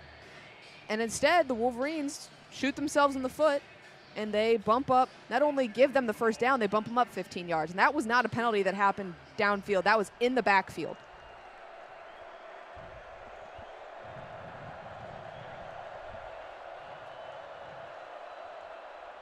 Red Wolves faking the handoff. Rayner looking left this time. That's almost picked off by Makari Page. He was on Corey Rucker, and he had gotten himself in perfect position, but that just bounced out of his hands. Incomplete pass, 2nd and 10. Super close to yet another interception, but they're just not able to get their hands on it, the defense, that is. Here we are, 2nd down, 10, ball on the 20, Michigan's own. There have been some scary situations for Rayner, but Wolverines' defense has yet to convert compared to the Arkansas State defense. Fake the handoff again. This time it's deflected midair. That's Cameron Brandt celebrating, so it may have been him. That bounced off the hands of a lineman. It was Brandt that got a hand up on that one, making it 3rd and 10. Michigan's done a phenomenal job this season of forcing the 3rd down. Back against Texas, they had a little trouble on defense against the 3rd down, but this is their chance to close things out. Rayner dropping back deep in the end zone. Makari Page has it with the interception. He got all of it that time. Makari Page picks off Rayner in the end zone. As they say, 3rd try's a charm. Page is able to pick that one off. Very, very well done with the read on that one. He almost had an interception against Fresno State, but he was able to get that interception today against the Red Wolves. And the ball goes right back into Michigan's hands. Makari Page has been, even in this game, he has been reading this exceptionally well. Like I mentioned, he was on those past 3 pass attempts. He was either defending it or almost picking it off, and on that final one, he finally secures it. And that is a turnover and the first interception for Jalen Rayner, and the Wolverines kind of get themselves a break there with another interception in their favor this time after losing the ball same way. Absolutely. Keeping this game even so far in the 3rd quarter. Score is 0-0 for this quarter. Michigan leads the Arkansas State Red Wolves 21-3. 3 minutes left in the 3rd quarter. It's going to be 1st and 10 at the Michigan 20 for the Michigan offense. And if you're Michigan, what are you thinking you're going to want to do on this offensive drive? Score a touchdown, preferably in the air. It's a great answer. Very simple, very straightforward, but we'd love to see the ball moving through the air. And again, Warren has had a little bit of trouble with the passing game. He's throwing a lot of balls high, throwing a lot of balls not necessarily on target. 3 interceptions today. We're going to need to see some adjustments. Obviously, coming into this season, it was unclear who was going to be the starting quarterback for the Michigan Wolverines. A lot of people thought it was going to be Alex Orgy, that he would actually be taking over, being J.J. McCarthy's successor after J.J. McCarthy chose to enter the NFL draft. But, perhaps to some people's surprise, they rolled out with Davis Warren. They didn't announce it until the day of the first game. Orgy has seen limited action, mostly coming in for designed quarterback runs. Absolutely, and that just makes Michigan's offense even more predictable. You see Orgy come in for a 2nd down, a 3rd down. You're probably going to say that he's not running the ball, or I'm sorry, he's not passing the ball. And we've only seen him pass a few times. Most are lateral passes, nothing really down the field. He's probably going to run the ball. It just makes the offense even more predictable. Absolutely. I mean, it almost feels fair to say that if you are a person on a defense playing against Michigan, assume run, and you will likely be rewarded. While we wonder if Orgy is going to get any playing time in this one, and as the Wolverines chat with the ref,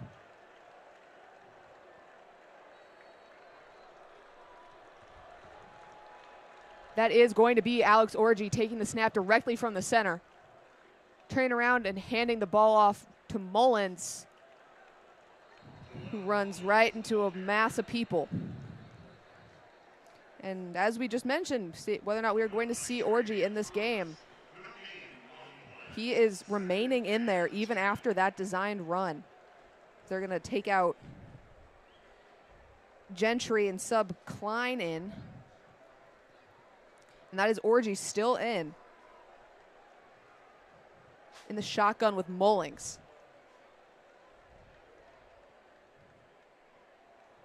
Orgy's going to fake the pass.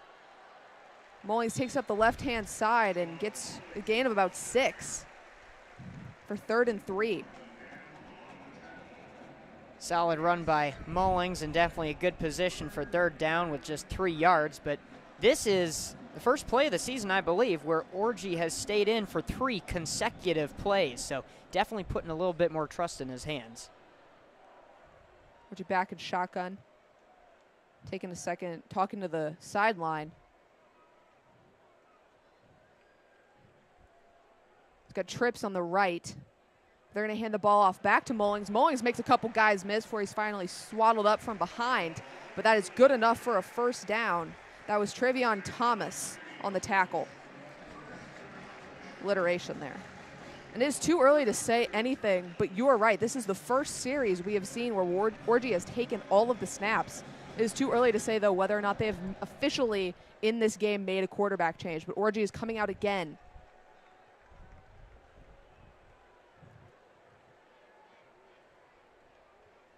Movement from Bredesen, once again handing the ball off. This time, not as lucky as Mullings is gobbled up for a loss. No, never mind, just neutral 0, 2nd and 10. We'll see if anything happens with some passing. Might be a good opportunity to pass because last 5 plays have been straight runs. Going to want to change it up a little bit, see what Orgy is able to accomplish, but not sure if we're going to see that or not in this possession. Yeah, they've brought in Orgy and they've kept in Orgy, but they are not letting him pass the ball. As once again, they'll hand off to Mullings. Mullings has space, though, up the left-hand side before he's wrangled down. Got him around the collarbones and brought down for a gain of about 7, 6, 3rd and 4.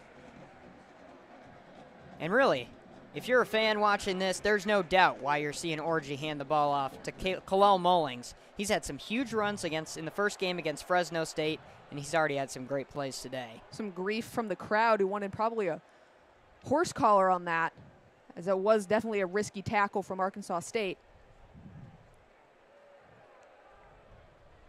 But looking as that there are guys on the outside, looking like this was going to be a throw, but that'll actually be letting the clock out, and that brings the 3rd quarter to an end.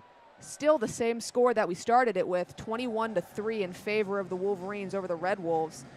Very Wolf-heavy matchup today.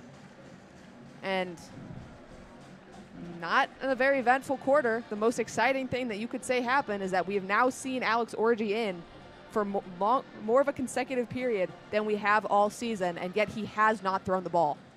Exactly, and when in the other games you saw Orgy coming in and out of the game, this is really exciting. If that's the most exciting thing, well, probably wasn't too exciting of a quarter of football. But definitely saw some great defense on both ends. Red Wolves defense did a great job at shutting down that run game, something that Michigan has historically been able to capitalize on. And, of course, the Michigan defense has done a great job of covering some of those Red Wolves wide receivers, something that they really needed to do to eliminate them charging down the field. Absolutely. It'll be interesting to see when they came out. I know we did not have a lot of time. It did seem like they were setting up for a throw. They'd taken Klein out. They did not have tight ends in there on the inside looking like they were going to come in or block. Bredesen, same deal with him. They had 2 guys on each side. It looked like they were going to let Orgy try and pass. But we'll see if they get spooked coming out of the end of the 3rd quarter, or if they feel more comfortable going back to Davis Warren. Once again, we don't want to say with any certainty if they're making a quarterback change here, we don't know. We don't have access to the sideline to go down and ask, like, hey, are you making a quarterback change? But again, we have seen Orgy this season. We have not seen him this much consecutively staying on the field. Normally he's coming back to the sideline after every play, but so far we have seen him staying out there. As somebody revealed to me before we started this game that he does not like Mr. Brightside. And I would like him to defend that now on air. Well, as Mr. Brightside plays in Michigan Stadium, all of the students are standing up and singing along loud and proud, as well as all of the other fans in this stadium, all 100,000 or so. And this has been a tradition since the mid-2010s. It has just something that's been catching on. Michigan fans have loved it, and it's been something they have rallied around, especially last season as they went into the college football playoff, won the Rose Bowl, won the Natty, and here we are, starting the fourth quarter.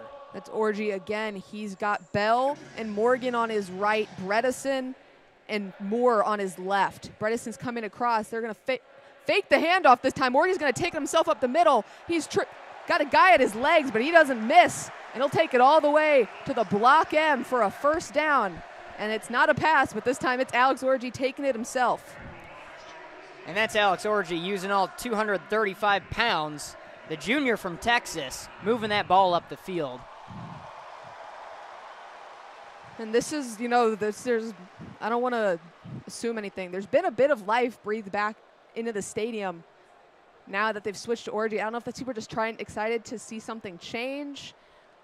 As once again, they've still very run heavy. We've not seen that big of a difference in play design. It's only the guy handing it off that has changed as he gives it back to Mullings, who runs right into his line for a gain of 1, 2. It's my senior year. I should be able to guess how many yards someone's gained accurately now. Hey, when there's a big pile on the field, sometimes it is just tough to tell. But one thing that is predictable, that is the handoff from Orgy to Mullings. We saw that for the 5th time in this last drive. Change the scenery, but not the situation here. This time he'll get the handoff and just kind of toss it into the hands of Mullings. Mullings has wide open space. He's at the 20. He's at the 15 before he's finally knocked out of bounds by Travion Thomas up the left-hand side at the 10-yard line. That was a big gain from the big back, Kalel Mullings. And there he is doing what he does best. We have seen definitely a switch, not again in identity, but in personnel. As on this drive, they have switched away from Warren and Edwards, and they've gone exclusively with Orgy and Mullings. Most definitely. Earlier in this game, Mullings had a 30-yard rush and then a touchdown on the next play. We'll see if something similar happens right here. And I lie, because that's Edwards now in the shotgun, but Orgy drops back to pass. He finds a wide open man. And that is an Alex Orgy touchdown to Hogan Hansen, the tight end. They had Arkansas State fooled there as Alex Orgy took it himself. He found Hansen wide open on a short route to the right. And that is a passing touchdown for the Wolverines. 27-3. The Arkansas State transfer, Dominic Zavada, coming in to kick the extra point.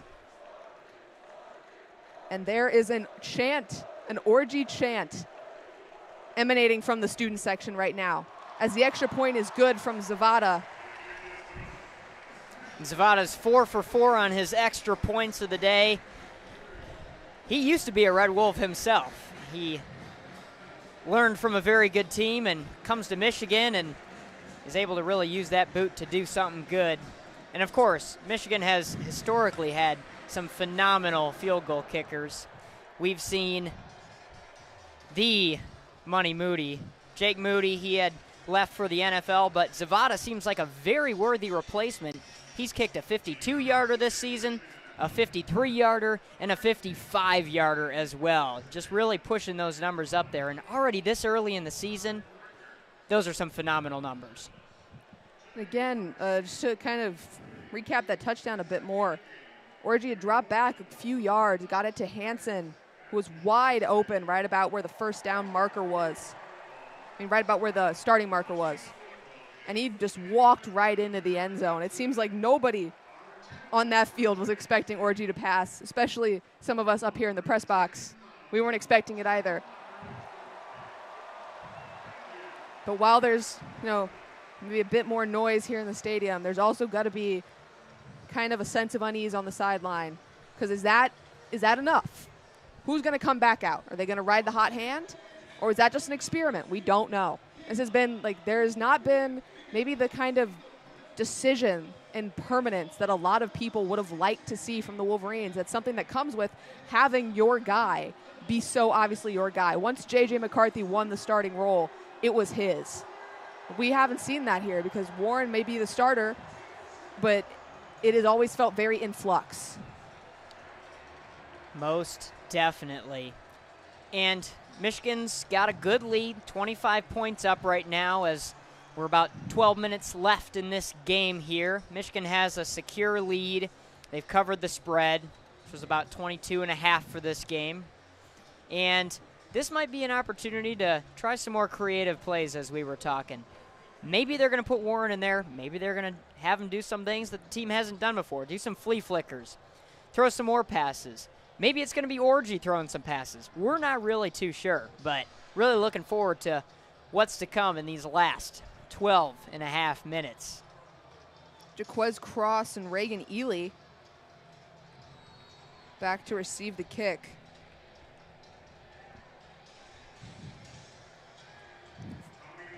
From Tommy Doman.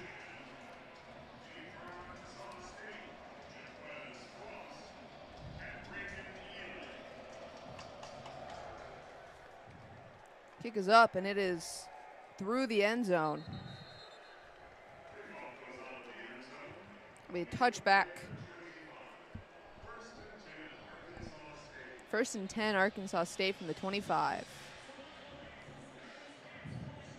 The Michigan special teams this season has, of course, done a phenomenal job. We were talking about Zavada, but also everything in between. The kickoffs have all been phenomenal, most of them just into the end zone or through the end zone, leaving the Red Wolves at the 25-yard line. 12:49 to go.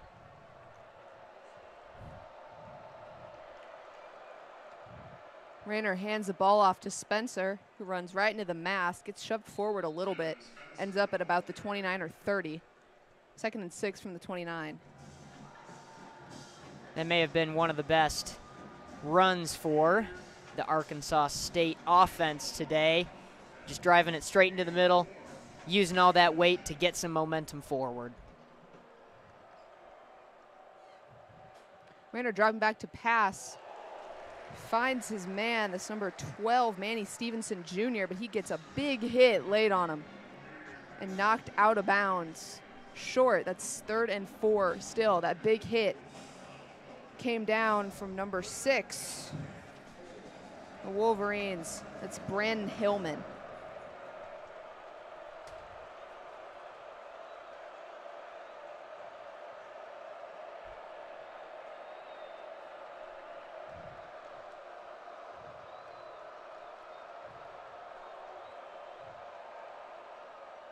Rayner looking back to pass. No good up the right side. He was aiming for Hunter Summers there. But Jair Hill was all over that, followed him to the ground. Great stop by the sophomore from Kankakee, Illinois, Jair Hill.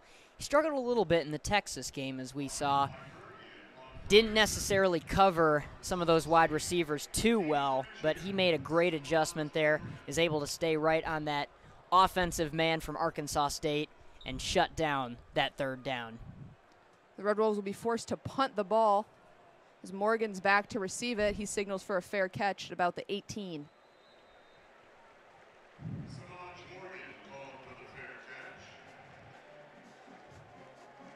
And I believe that's Orgy stepping back out on the field, ready to lead this offense.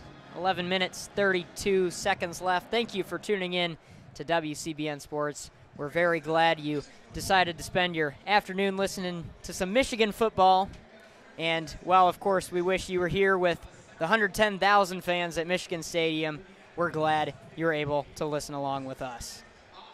Absolutely, as we head into another charged timeout, or media timeout, my apologies.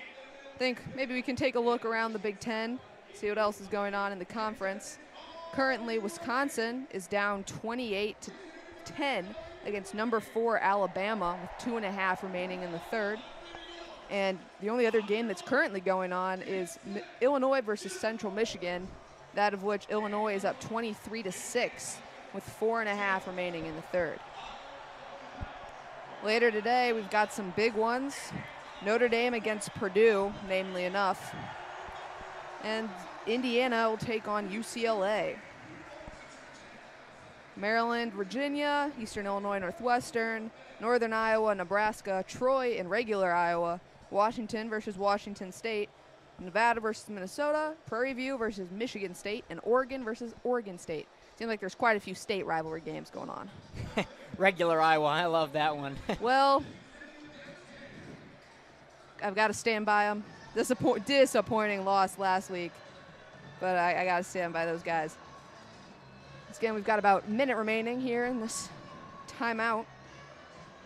And like you mentioned, it looked like there was going to be Orgy coming back out to play quarterback for the Wolverines.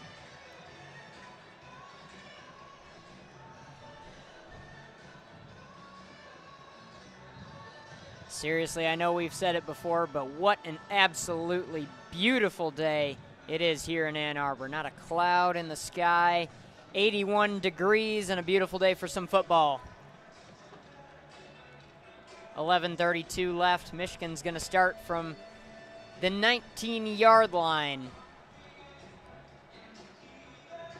with Orgy back out on the field.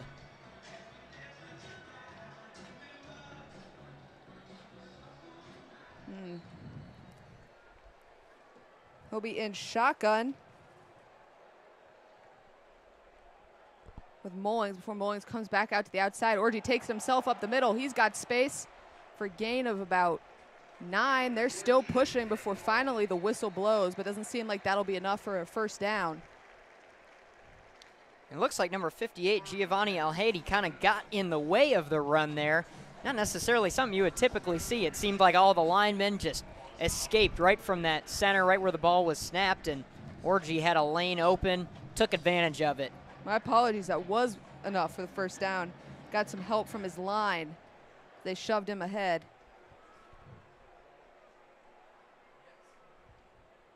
My apologies, forgot to update the score there. Run back up the middle. This time it'll be shoved backwards for a gain of about 5. That was Hall. Benjamin Hall, the sophomore from Ackworth, Georgia, on that one. A gain of about 5.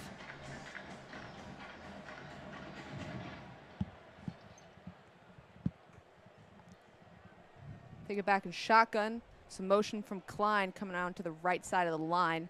Bredesen in too. Looks like this will be a run. So again, it's going to be Mullings up the middle. He spins his way for a gain of maybe 2. 3rd and 4.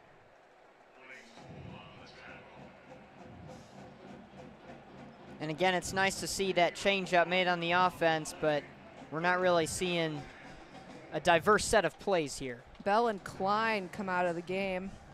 Feel like they might be trying to go pass here. No longer need Klein to block.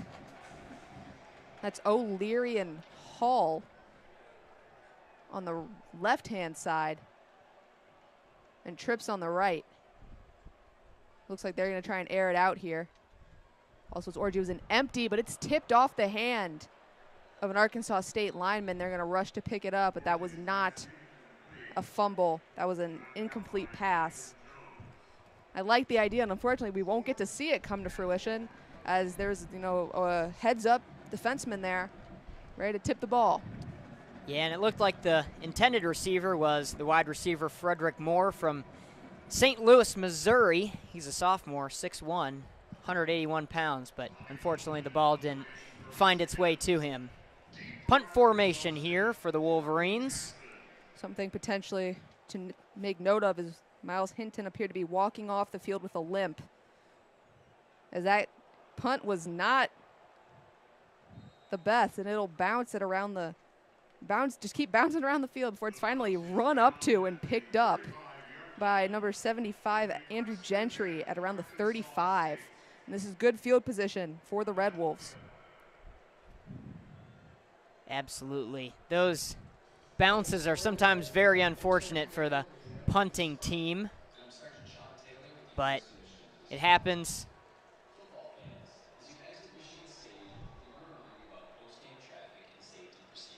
There's going to give you a nice little safety warning for leaving the stadium. If anyone's listening from the stadium, how are you having good enough connection to do that? But pay attention, because there's police officers on the screen now.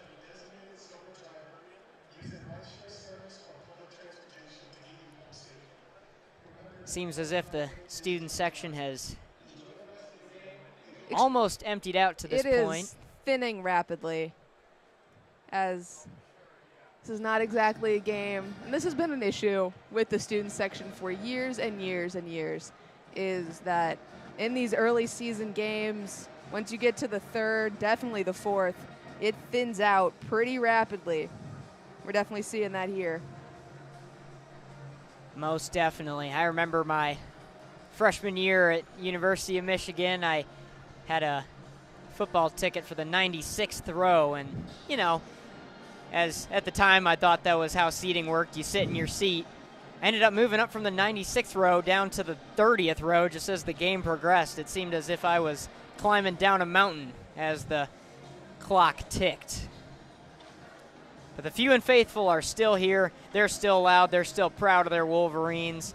In the last two games, the student section has been entirely full, almost the entire game, something that's very, very rare unless it's something like the game. Well, in that first one, that was the first game that the Michigan Wolverine football team played since becoming the national champions. And it was a night game, so I understand why that one stayed pretty dense. And then obviously last week's stinker against Texas. Absolutely, and some credit to Texas for that one. They just played a phenomenal game. Definitely, you can tell they are one of the top teams in the nation, if not the best. And we're going to see how this season progresses for them. Wolverines hoping that they've shaked off enough rust in this one, and maybe if they haven't done that, at least that they've answered some lingering questions before moving into a dangerous territory, false sense of security. Same pattern we saw last week. Win against Fresno State, loss against Texas. Win here, cannot let up in the slightest against USC. WCBN will be on that call. We will not be on that call, right? That is correct. But we will have coverage of every Michigan football game this year, pending a couple credential requests for some away games. As Rayner is back in, apologies, that's not Rayner, that's Timmy McClain, who's taking it up the middle himself for a gain of about 6, and it looks like there is a bit of quarterback change for the Red Wolves as well, as McClain came in on that drive to take it. And he's remaining out there. That's one of the first, if not the first time we've seen McClain this season. 6'1", 192 pounds, the junior from Sanford, Florida. He's coming up, talk with his lineman. Spencer was in shotgun there. He'll remain on the right side. He's got trips on the right. Fake, he'll hand the ball off to Spencer to get up the gut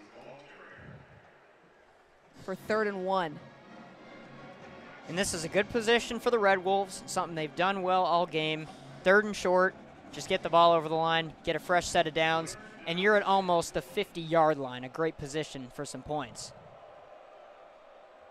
Fakes the handoff to Spencer. He'll take it himself, and I think it'll be enough for a first down. He falls backwards with it and gets it over the line for a first down.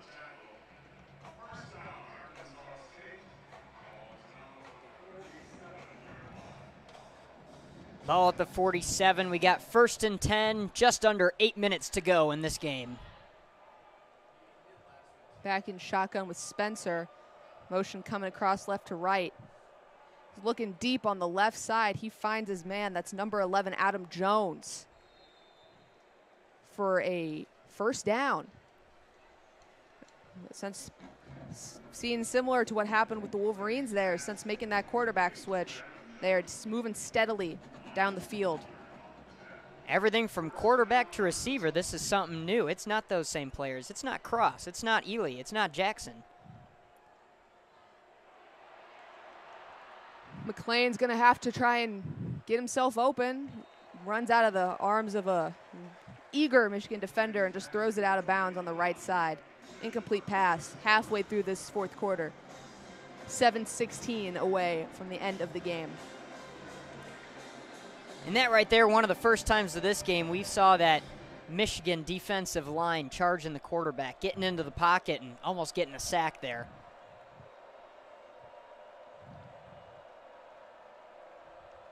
McLean fakes the handoff, finds his man on the outside on the left very quickly. That looks like it was number 5, Reginald Harden Jr.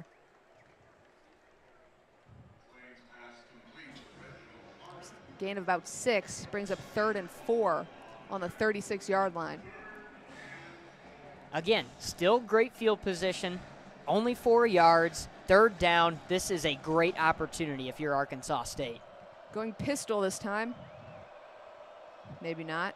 Once again, McLean will come up and have a chat, and they'll shift back in a shotgun.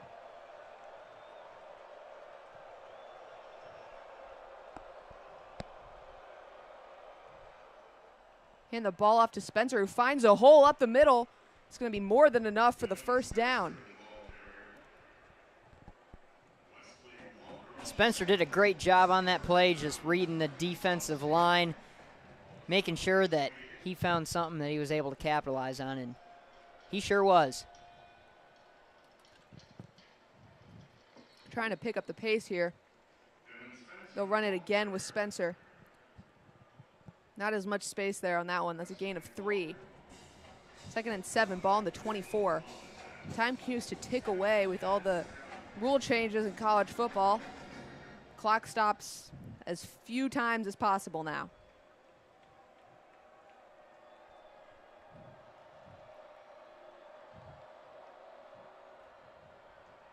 They'll fake the handoff. They find a wide open Reginald Harden Jr. There's just had to have been a coverage breakdown as McLean dropped back to pass. Harden was wide open. There was nobody around him. And that'll be an Arkansas State touchdown. That was as if he almost had his own area of the field. The defense didn't really do a good job there reading the play. Left him wide open. Somehow he was able to sneak behind the defense. Great touchdown pass, right on target. That brings Arkansas State's score up to 9. The extra point is good, making it 28-10. That was Brandon Hillman that was coming over, but was just a few seconds too late. That's an Arkansas State touchdown and absolutely silent Big House, but not necessarily in a way that all the life is left, just in a way of there's not that many people here. Again, that is not a starting defensive back for the Wolverines. They've definitely started subbing out a lot of their starters, at least on defense. We cannot say if that is the same thing that's going on offense, or if that is more notably a quarterback change slash test. Most definitely. That was a really, really interesting play to see, and very, very well done by the Red Wolves. They took out their starting quarterback. They took out Jalen Rayner. And we didn't see a lot of action from Cross. We didn't see action from Ely or Jackson or Rucker, the people that are the main receivers. And they were just able to move down the field. Definitely threw the defense off. Remove that predictability. And there you go. It's a touchdown. The most successful drive of the game for Arkansas State. So very well done with those changes. Well executed by the coach, by the team. And this coach, by the way, Butch Jones, for Arkansas State, he is a Saugatuck, Michigan native. He was on the coaching staff for Ferris State in Central Michigan in the late 90s and 2000, so he definitely knows football in the state of Michigan. And he is currently at 97 career wins, just a few games away from the big 100. About 48 seconds remaining in this timeout. A lot of long timeouts in football. And normally during at least one of these long timeouts, they'll play Guess the Year, but they haven't today, and that makes me really sad. As a Guess the Year aficionado, never been wrong in my life, and there are witness statements to prove that. There's examples of me playing it on air to prove that. Hey, guess what? You're still not wrong. That's why I show up. Not to broadcast, but to football games.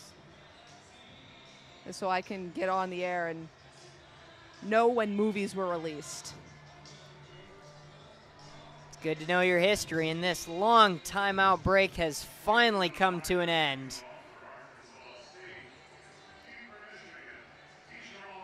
It's Keyshawn Harris with, I think, Joe Taylor up to his left.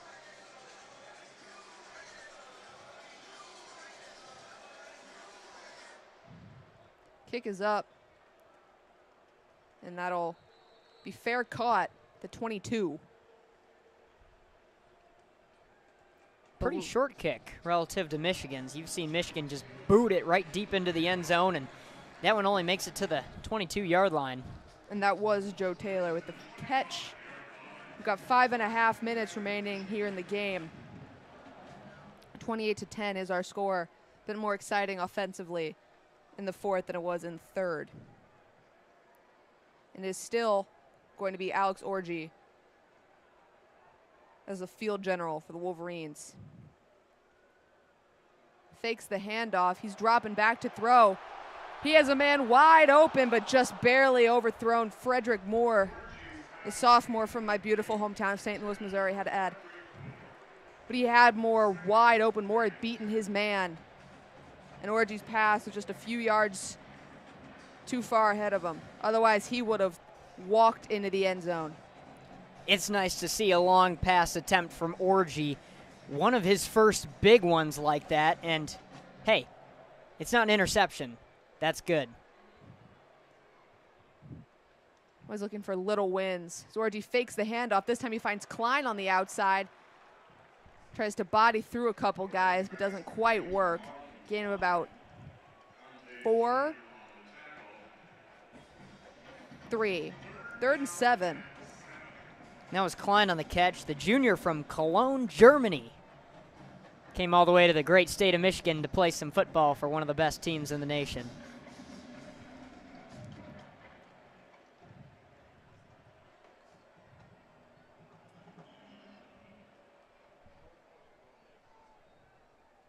Back in shotgun, number 28, Benjamin Hall, as the running back. As Orgy's going to have to take it and run, hoping to use his speed, take advantage. Shoulders his way into an Arkansas State defenseman. It will not be enough. It's 4th and 3. Wolverines have to make a decision on whether or not they want to go for it. They don't need to, or punt it away. And Tommy Doman is running out onto the field. So it looks like that is the decision they're going to make after taking about a minute off the play clock. And that's a good call as well. Historically with Harbaugh, you'd always see Michigan going for the 4th down. Even on a play like this, with still 3 yards to go, you're in your own 30-yard line, but there's no need for that in this game. 10 Arkansas State, 28 Michigan. Doman boots it. It's going to be fair caught at the 24 by number 9. Courtney Jackson.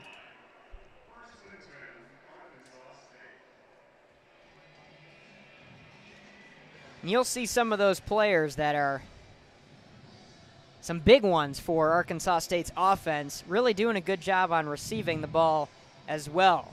Courtney Jackson had a touchdown from a punt return versus Tulsa the other week, and of course just secured the fair catch here, but they've definitely had some great plays off of a punt.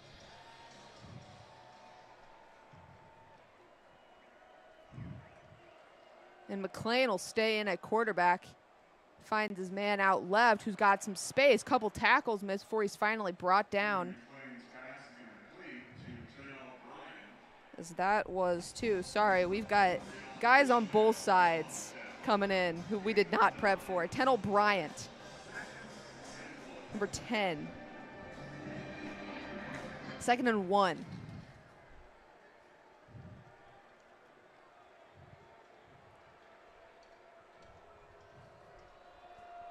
Bit of confusion there from the sideline. McLean hands the ball off.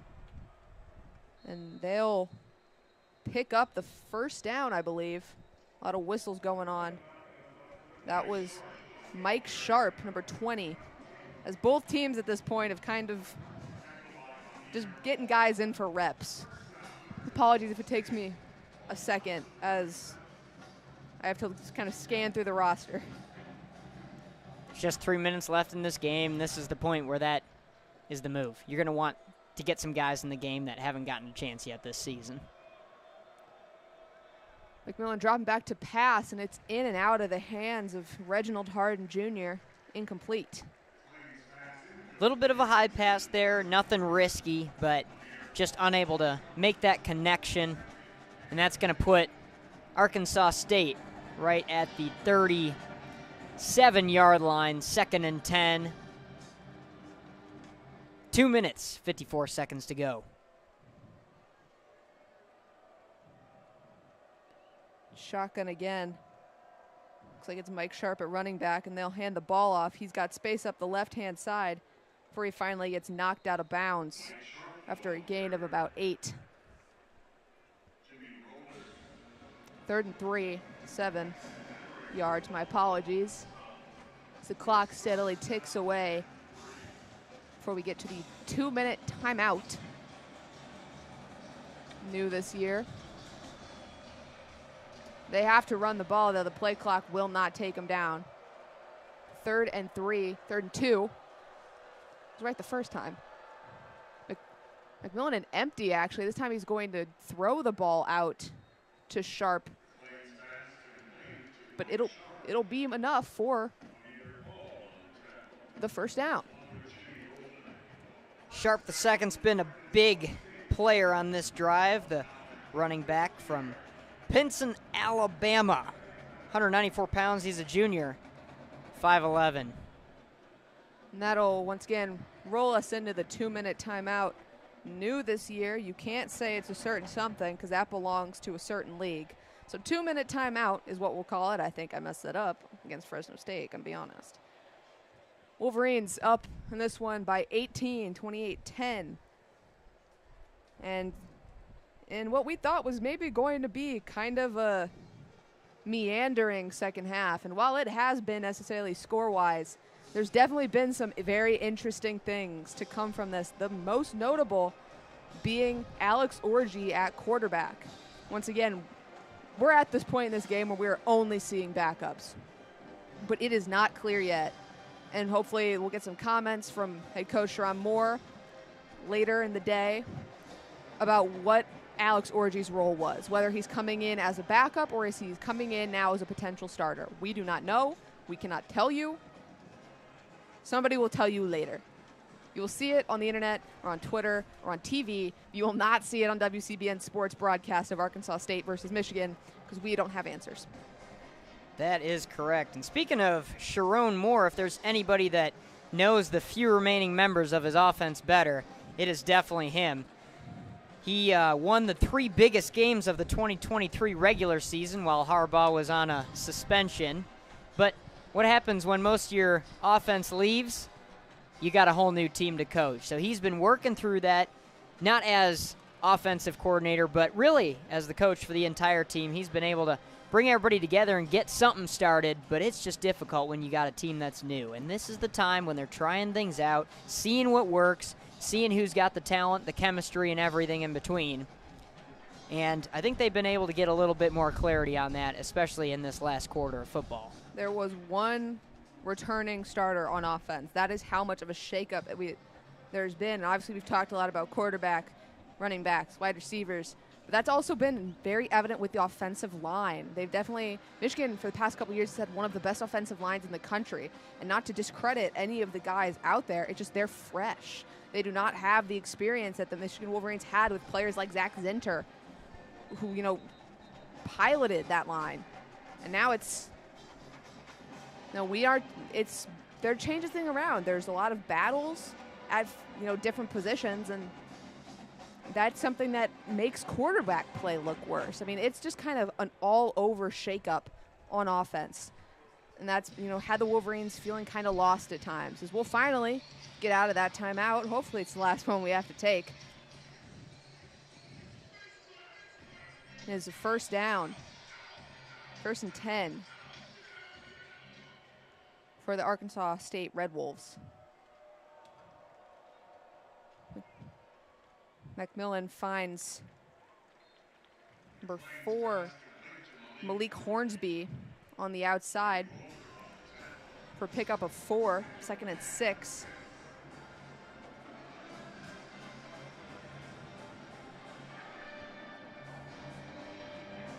Arkansas State's letting the clock run as they get some things sorted out right near the line. Ball's on the 45. Back in shotgun. He's got trips on the right-hand side. But McMillan will take it himself. Pickup of 1. 2, 3rd and 3. McLean, not McMillan. My apologies. I have no clue what I got there. Timmy McLean. And it seems like that has been a pretty permanent substitution for the rest of this game. McLean comes in and Rayner goes out. Definitely a good idea to save Rayner for some of those games that you know they're going to have a really good battle. And we're trickling down, less than a minute left. They'll have to run a play here. Play clock will not take us out. McLean, left-hand side, he's gobbled up. That was Amir Hall on the tackle. That was an incomplete pass, so clock will stop at 39 seconds. Great read by Hall on that pass. He was just able to choke out a completion and make sure that Arkansas State didn't gain any yards on that play. Here we are with a 4th down. They will go for it on 4th and 3 because if they don't get it, well, the clock runs out. McLean airing it out downfield. He was looking for Hunter Summers. It's an incomplete pass. Knocks off about 6 seconds, so that'll be a turnover on downs, and the Wolverines are going to come out, take a knee, and end this one 28-10.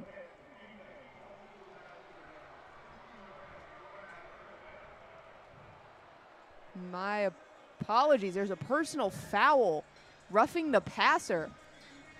That's an automatic 1st down, so there will be no victory formation, at least not yet.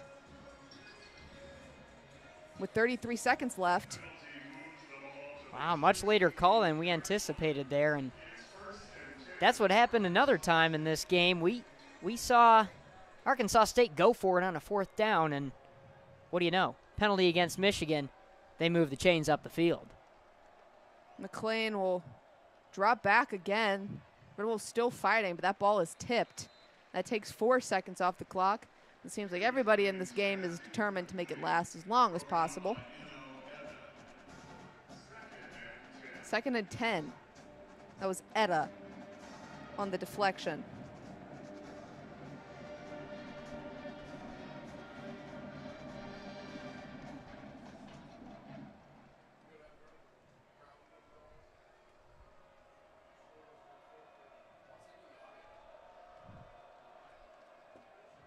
McLean scrambling up the left-hand side. He'll, of course, run out of bounds.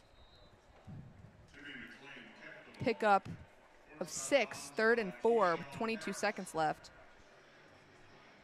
McLean has really been a worthy replacement for Rayner in this game, as obviously you saw a touchdown come with him as the leader, but he's very agile, just like Rayner, able to move the ball around, able to find those gaps, make some runs, scan the field well. 22 seconds left. McLean drops back to pass. It's going to be almost gobbled up. Instead, he'll find some open space somehow. He gets it out to number 5, Harden. Harden's going to try and take it all the way into the end zone, but he fumbles. But they're going to call it a touchdown before the fumble, and that is a garbage time touchdown for the Arkansas State Red Wolves. With 8 seconds left, instead of this being a 28-10 game, it'll end up 28 to at least 16. The Red Wolves have absolutely outscored Michigan in this quarter. Fourth quarter, so far they have 13 points, looking at 14 with this extra point. Michigan at 7.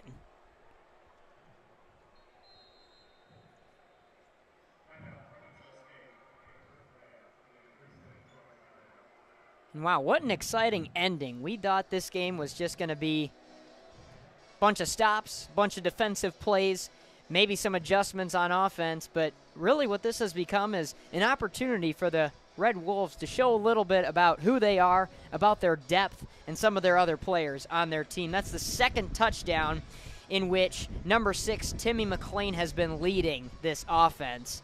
And this is a good showing for him. This makes sure that Arkansas State knows that they have some good backups. And they'll be once again a charge timeout there. 8 seconds remaining. Come out to kick the extra point. And what probably should have wrapped this game up minutes ago. Instead, there'll be another kickoff. And it'll take us a little longer to get out of this one. Still crazy when you go from a fourth down play and a incompletion to scoring a touchdown. And that is another timeout. And this time it was on the Wolverines. I guess I don't understand that actually. This is not a field goal. We don't need to ice the kicker. This is like an extra point with 8 seconds left in a game. You are up by 2 scores. Yeah, there really is no chance that Arkansas State can come back. You're down 12 points. Not really possible to get, 2 more possessions worth in this game with only 8 seconds. Of course, if you were a one-possession play away, you could go for that onside kick and maybe send a Hail Mary down the field, but that's just not an option at this point in the game. Oh, and it's because they're going for it. That's why. They're going to attempt a 2-point conversion. As McLean will run it in himself, and it's good.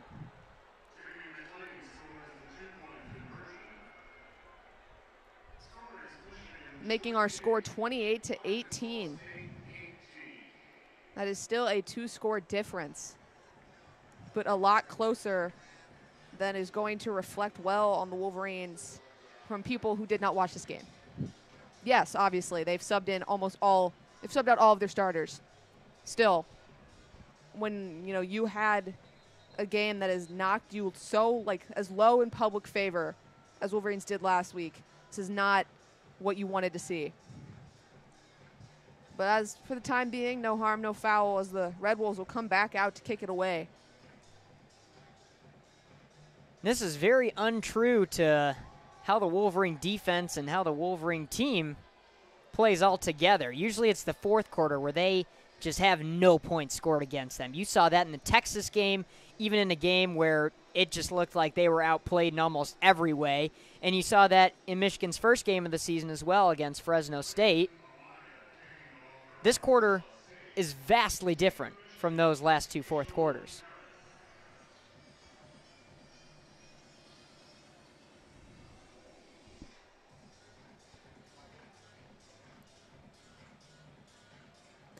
Kick is up. Not very far, but that's going to be a fair catch by Joe Taylor again, I believe, for the Wolverines, who are kind of just hoping to get out of this one. With 8 seconds left, all they need to do is bring out for a victory formation and kneel. Once again, we have 8 seconds left.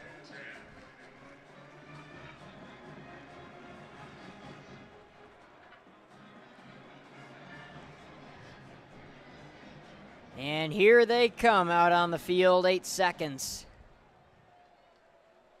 Victory formation for the Wolverines.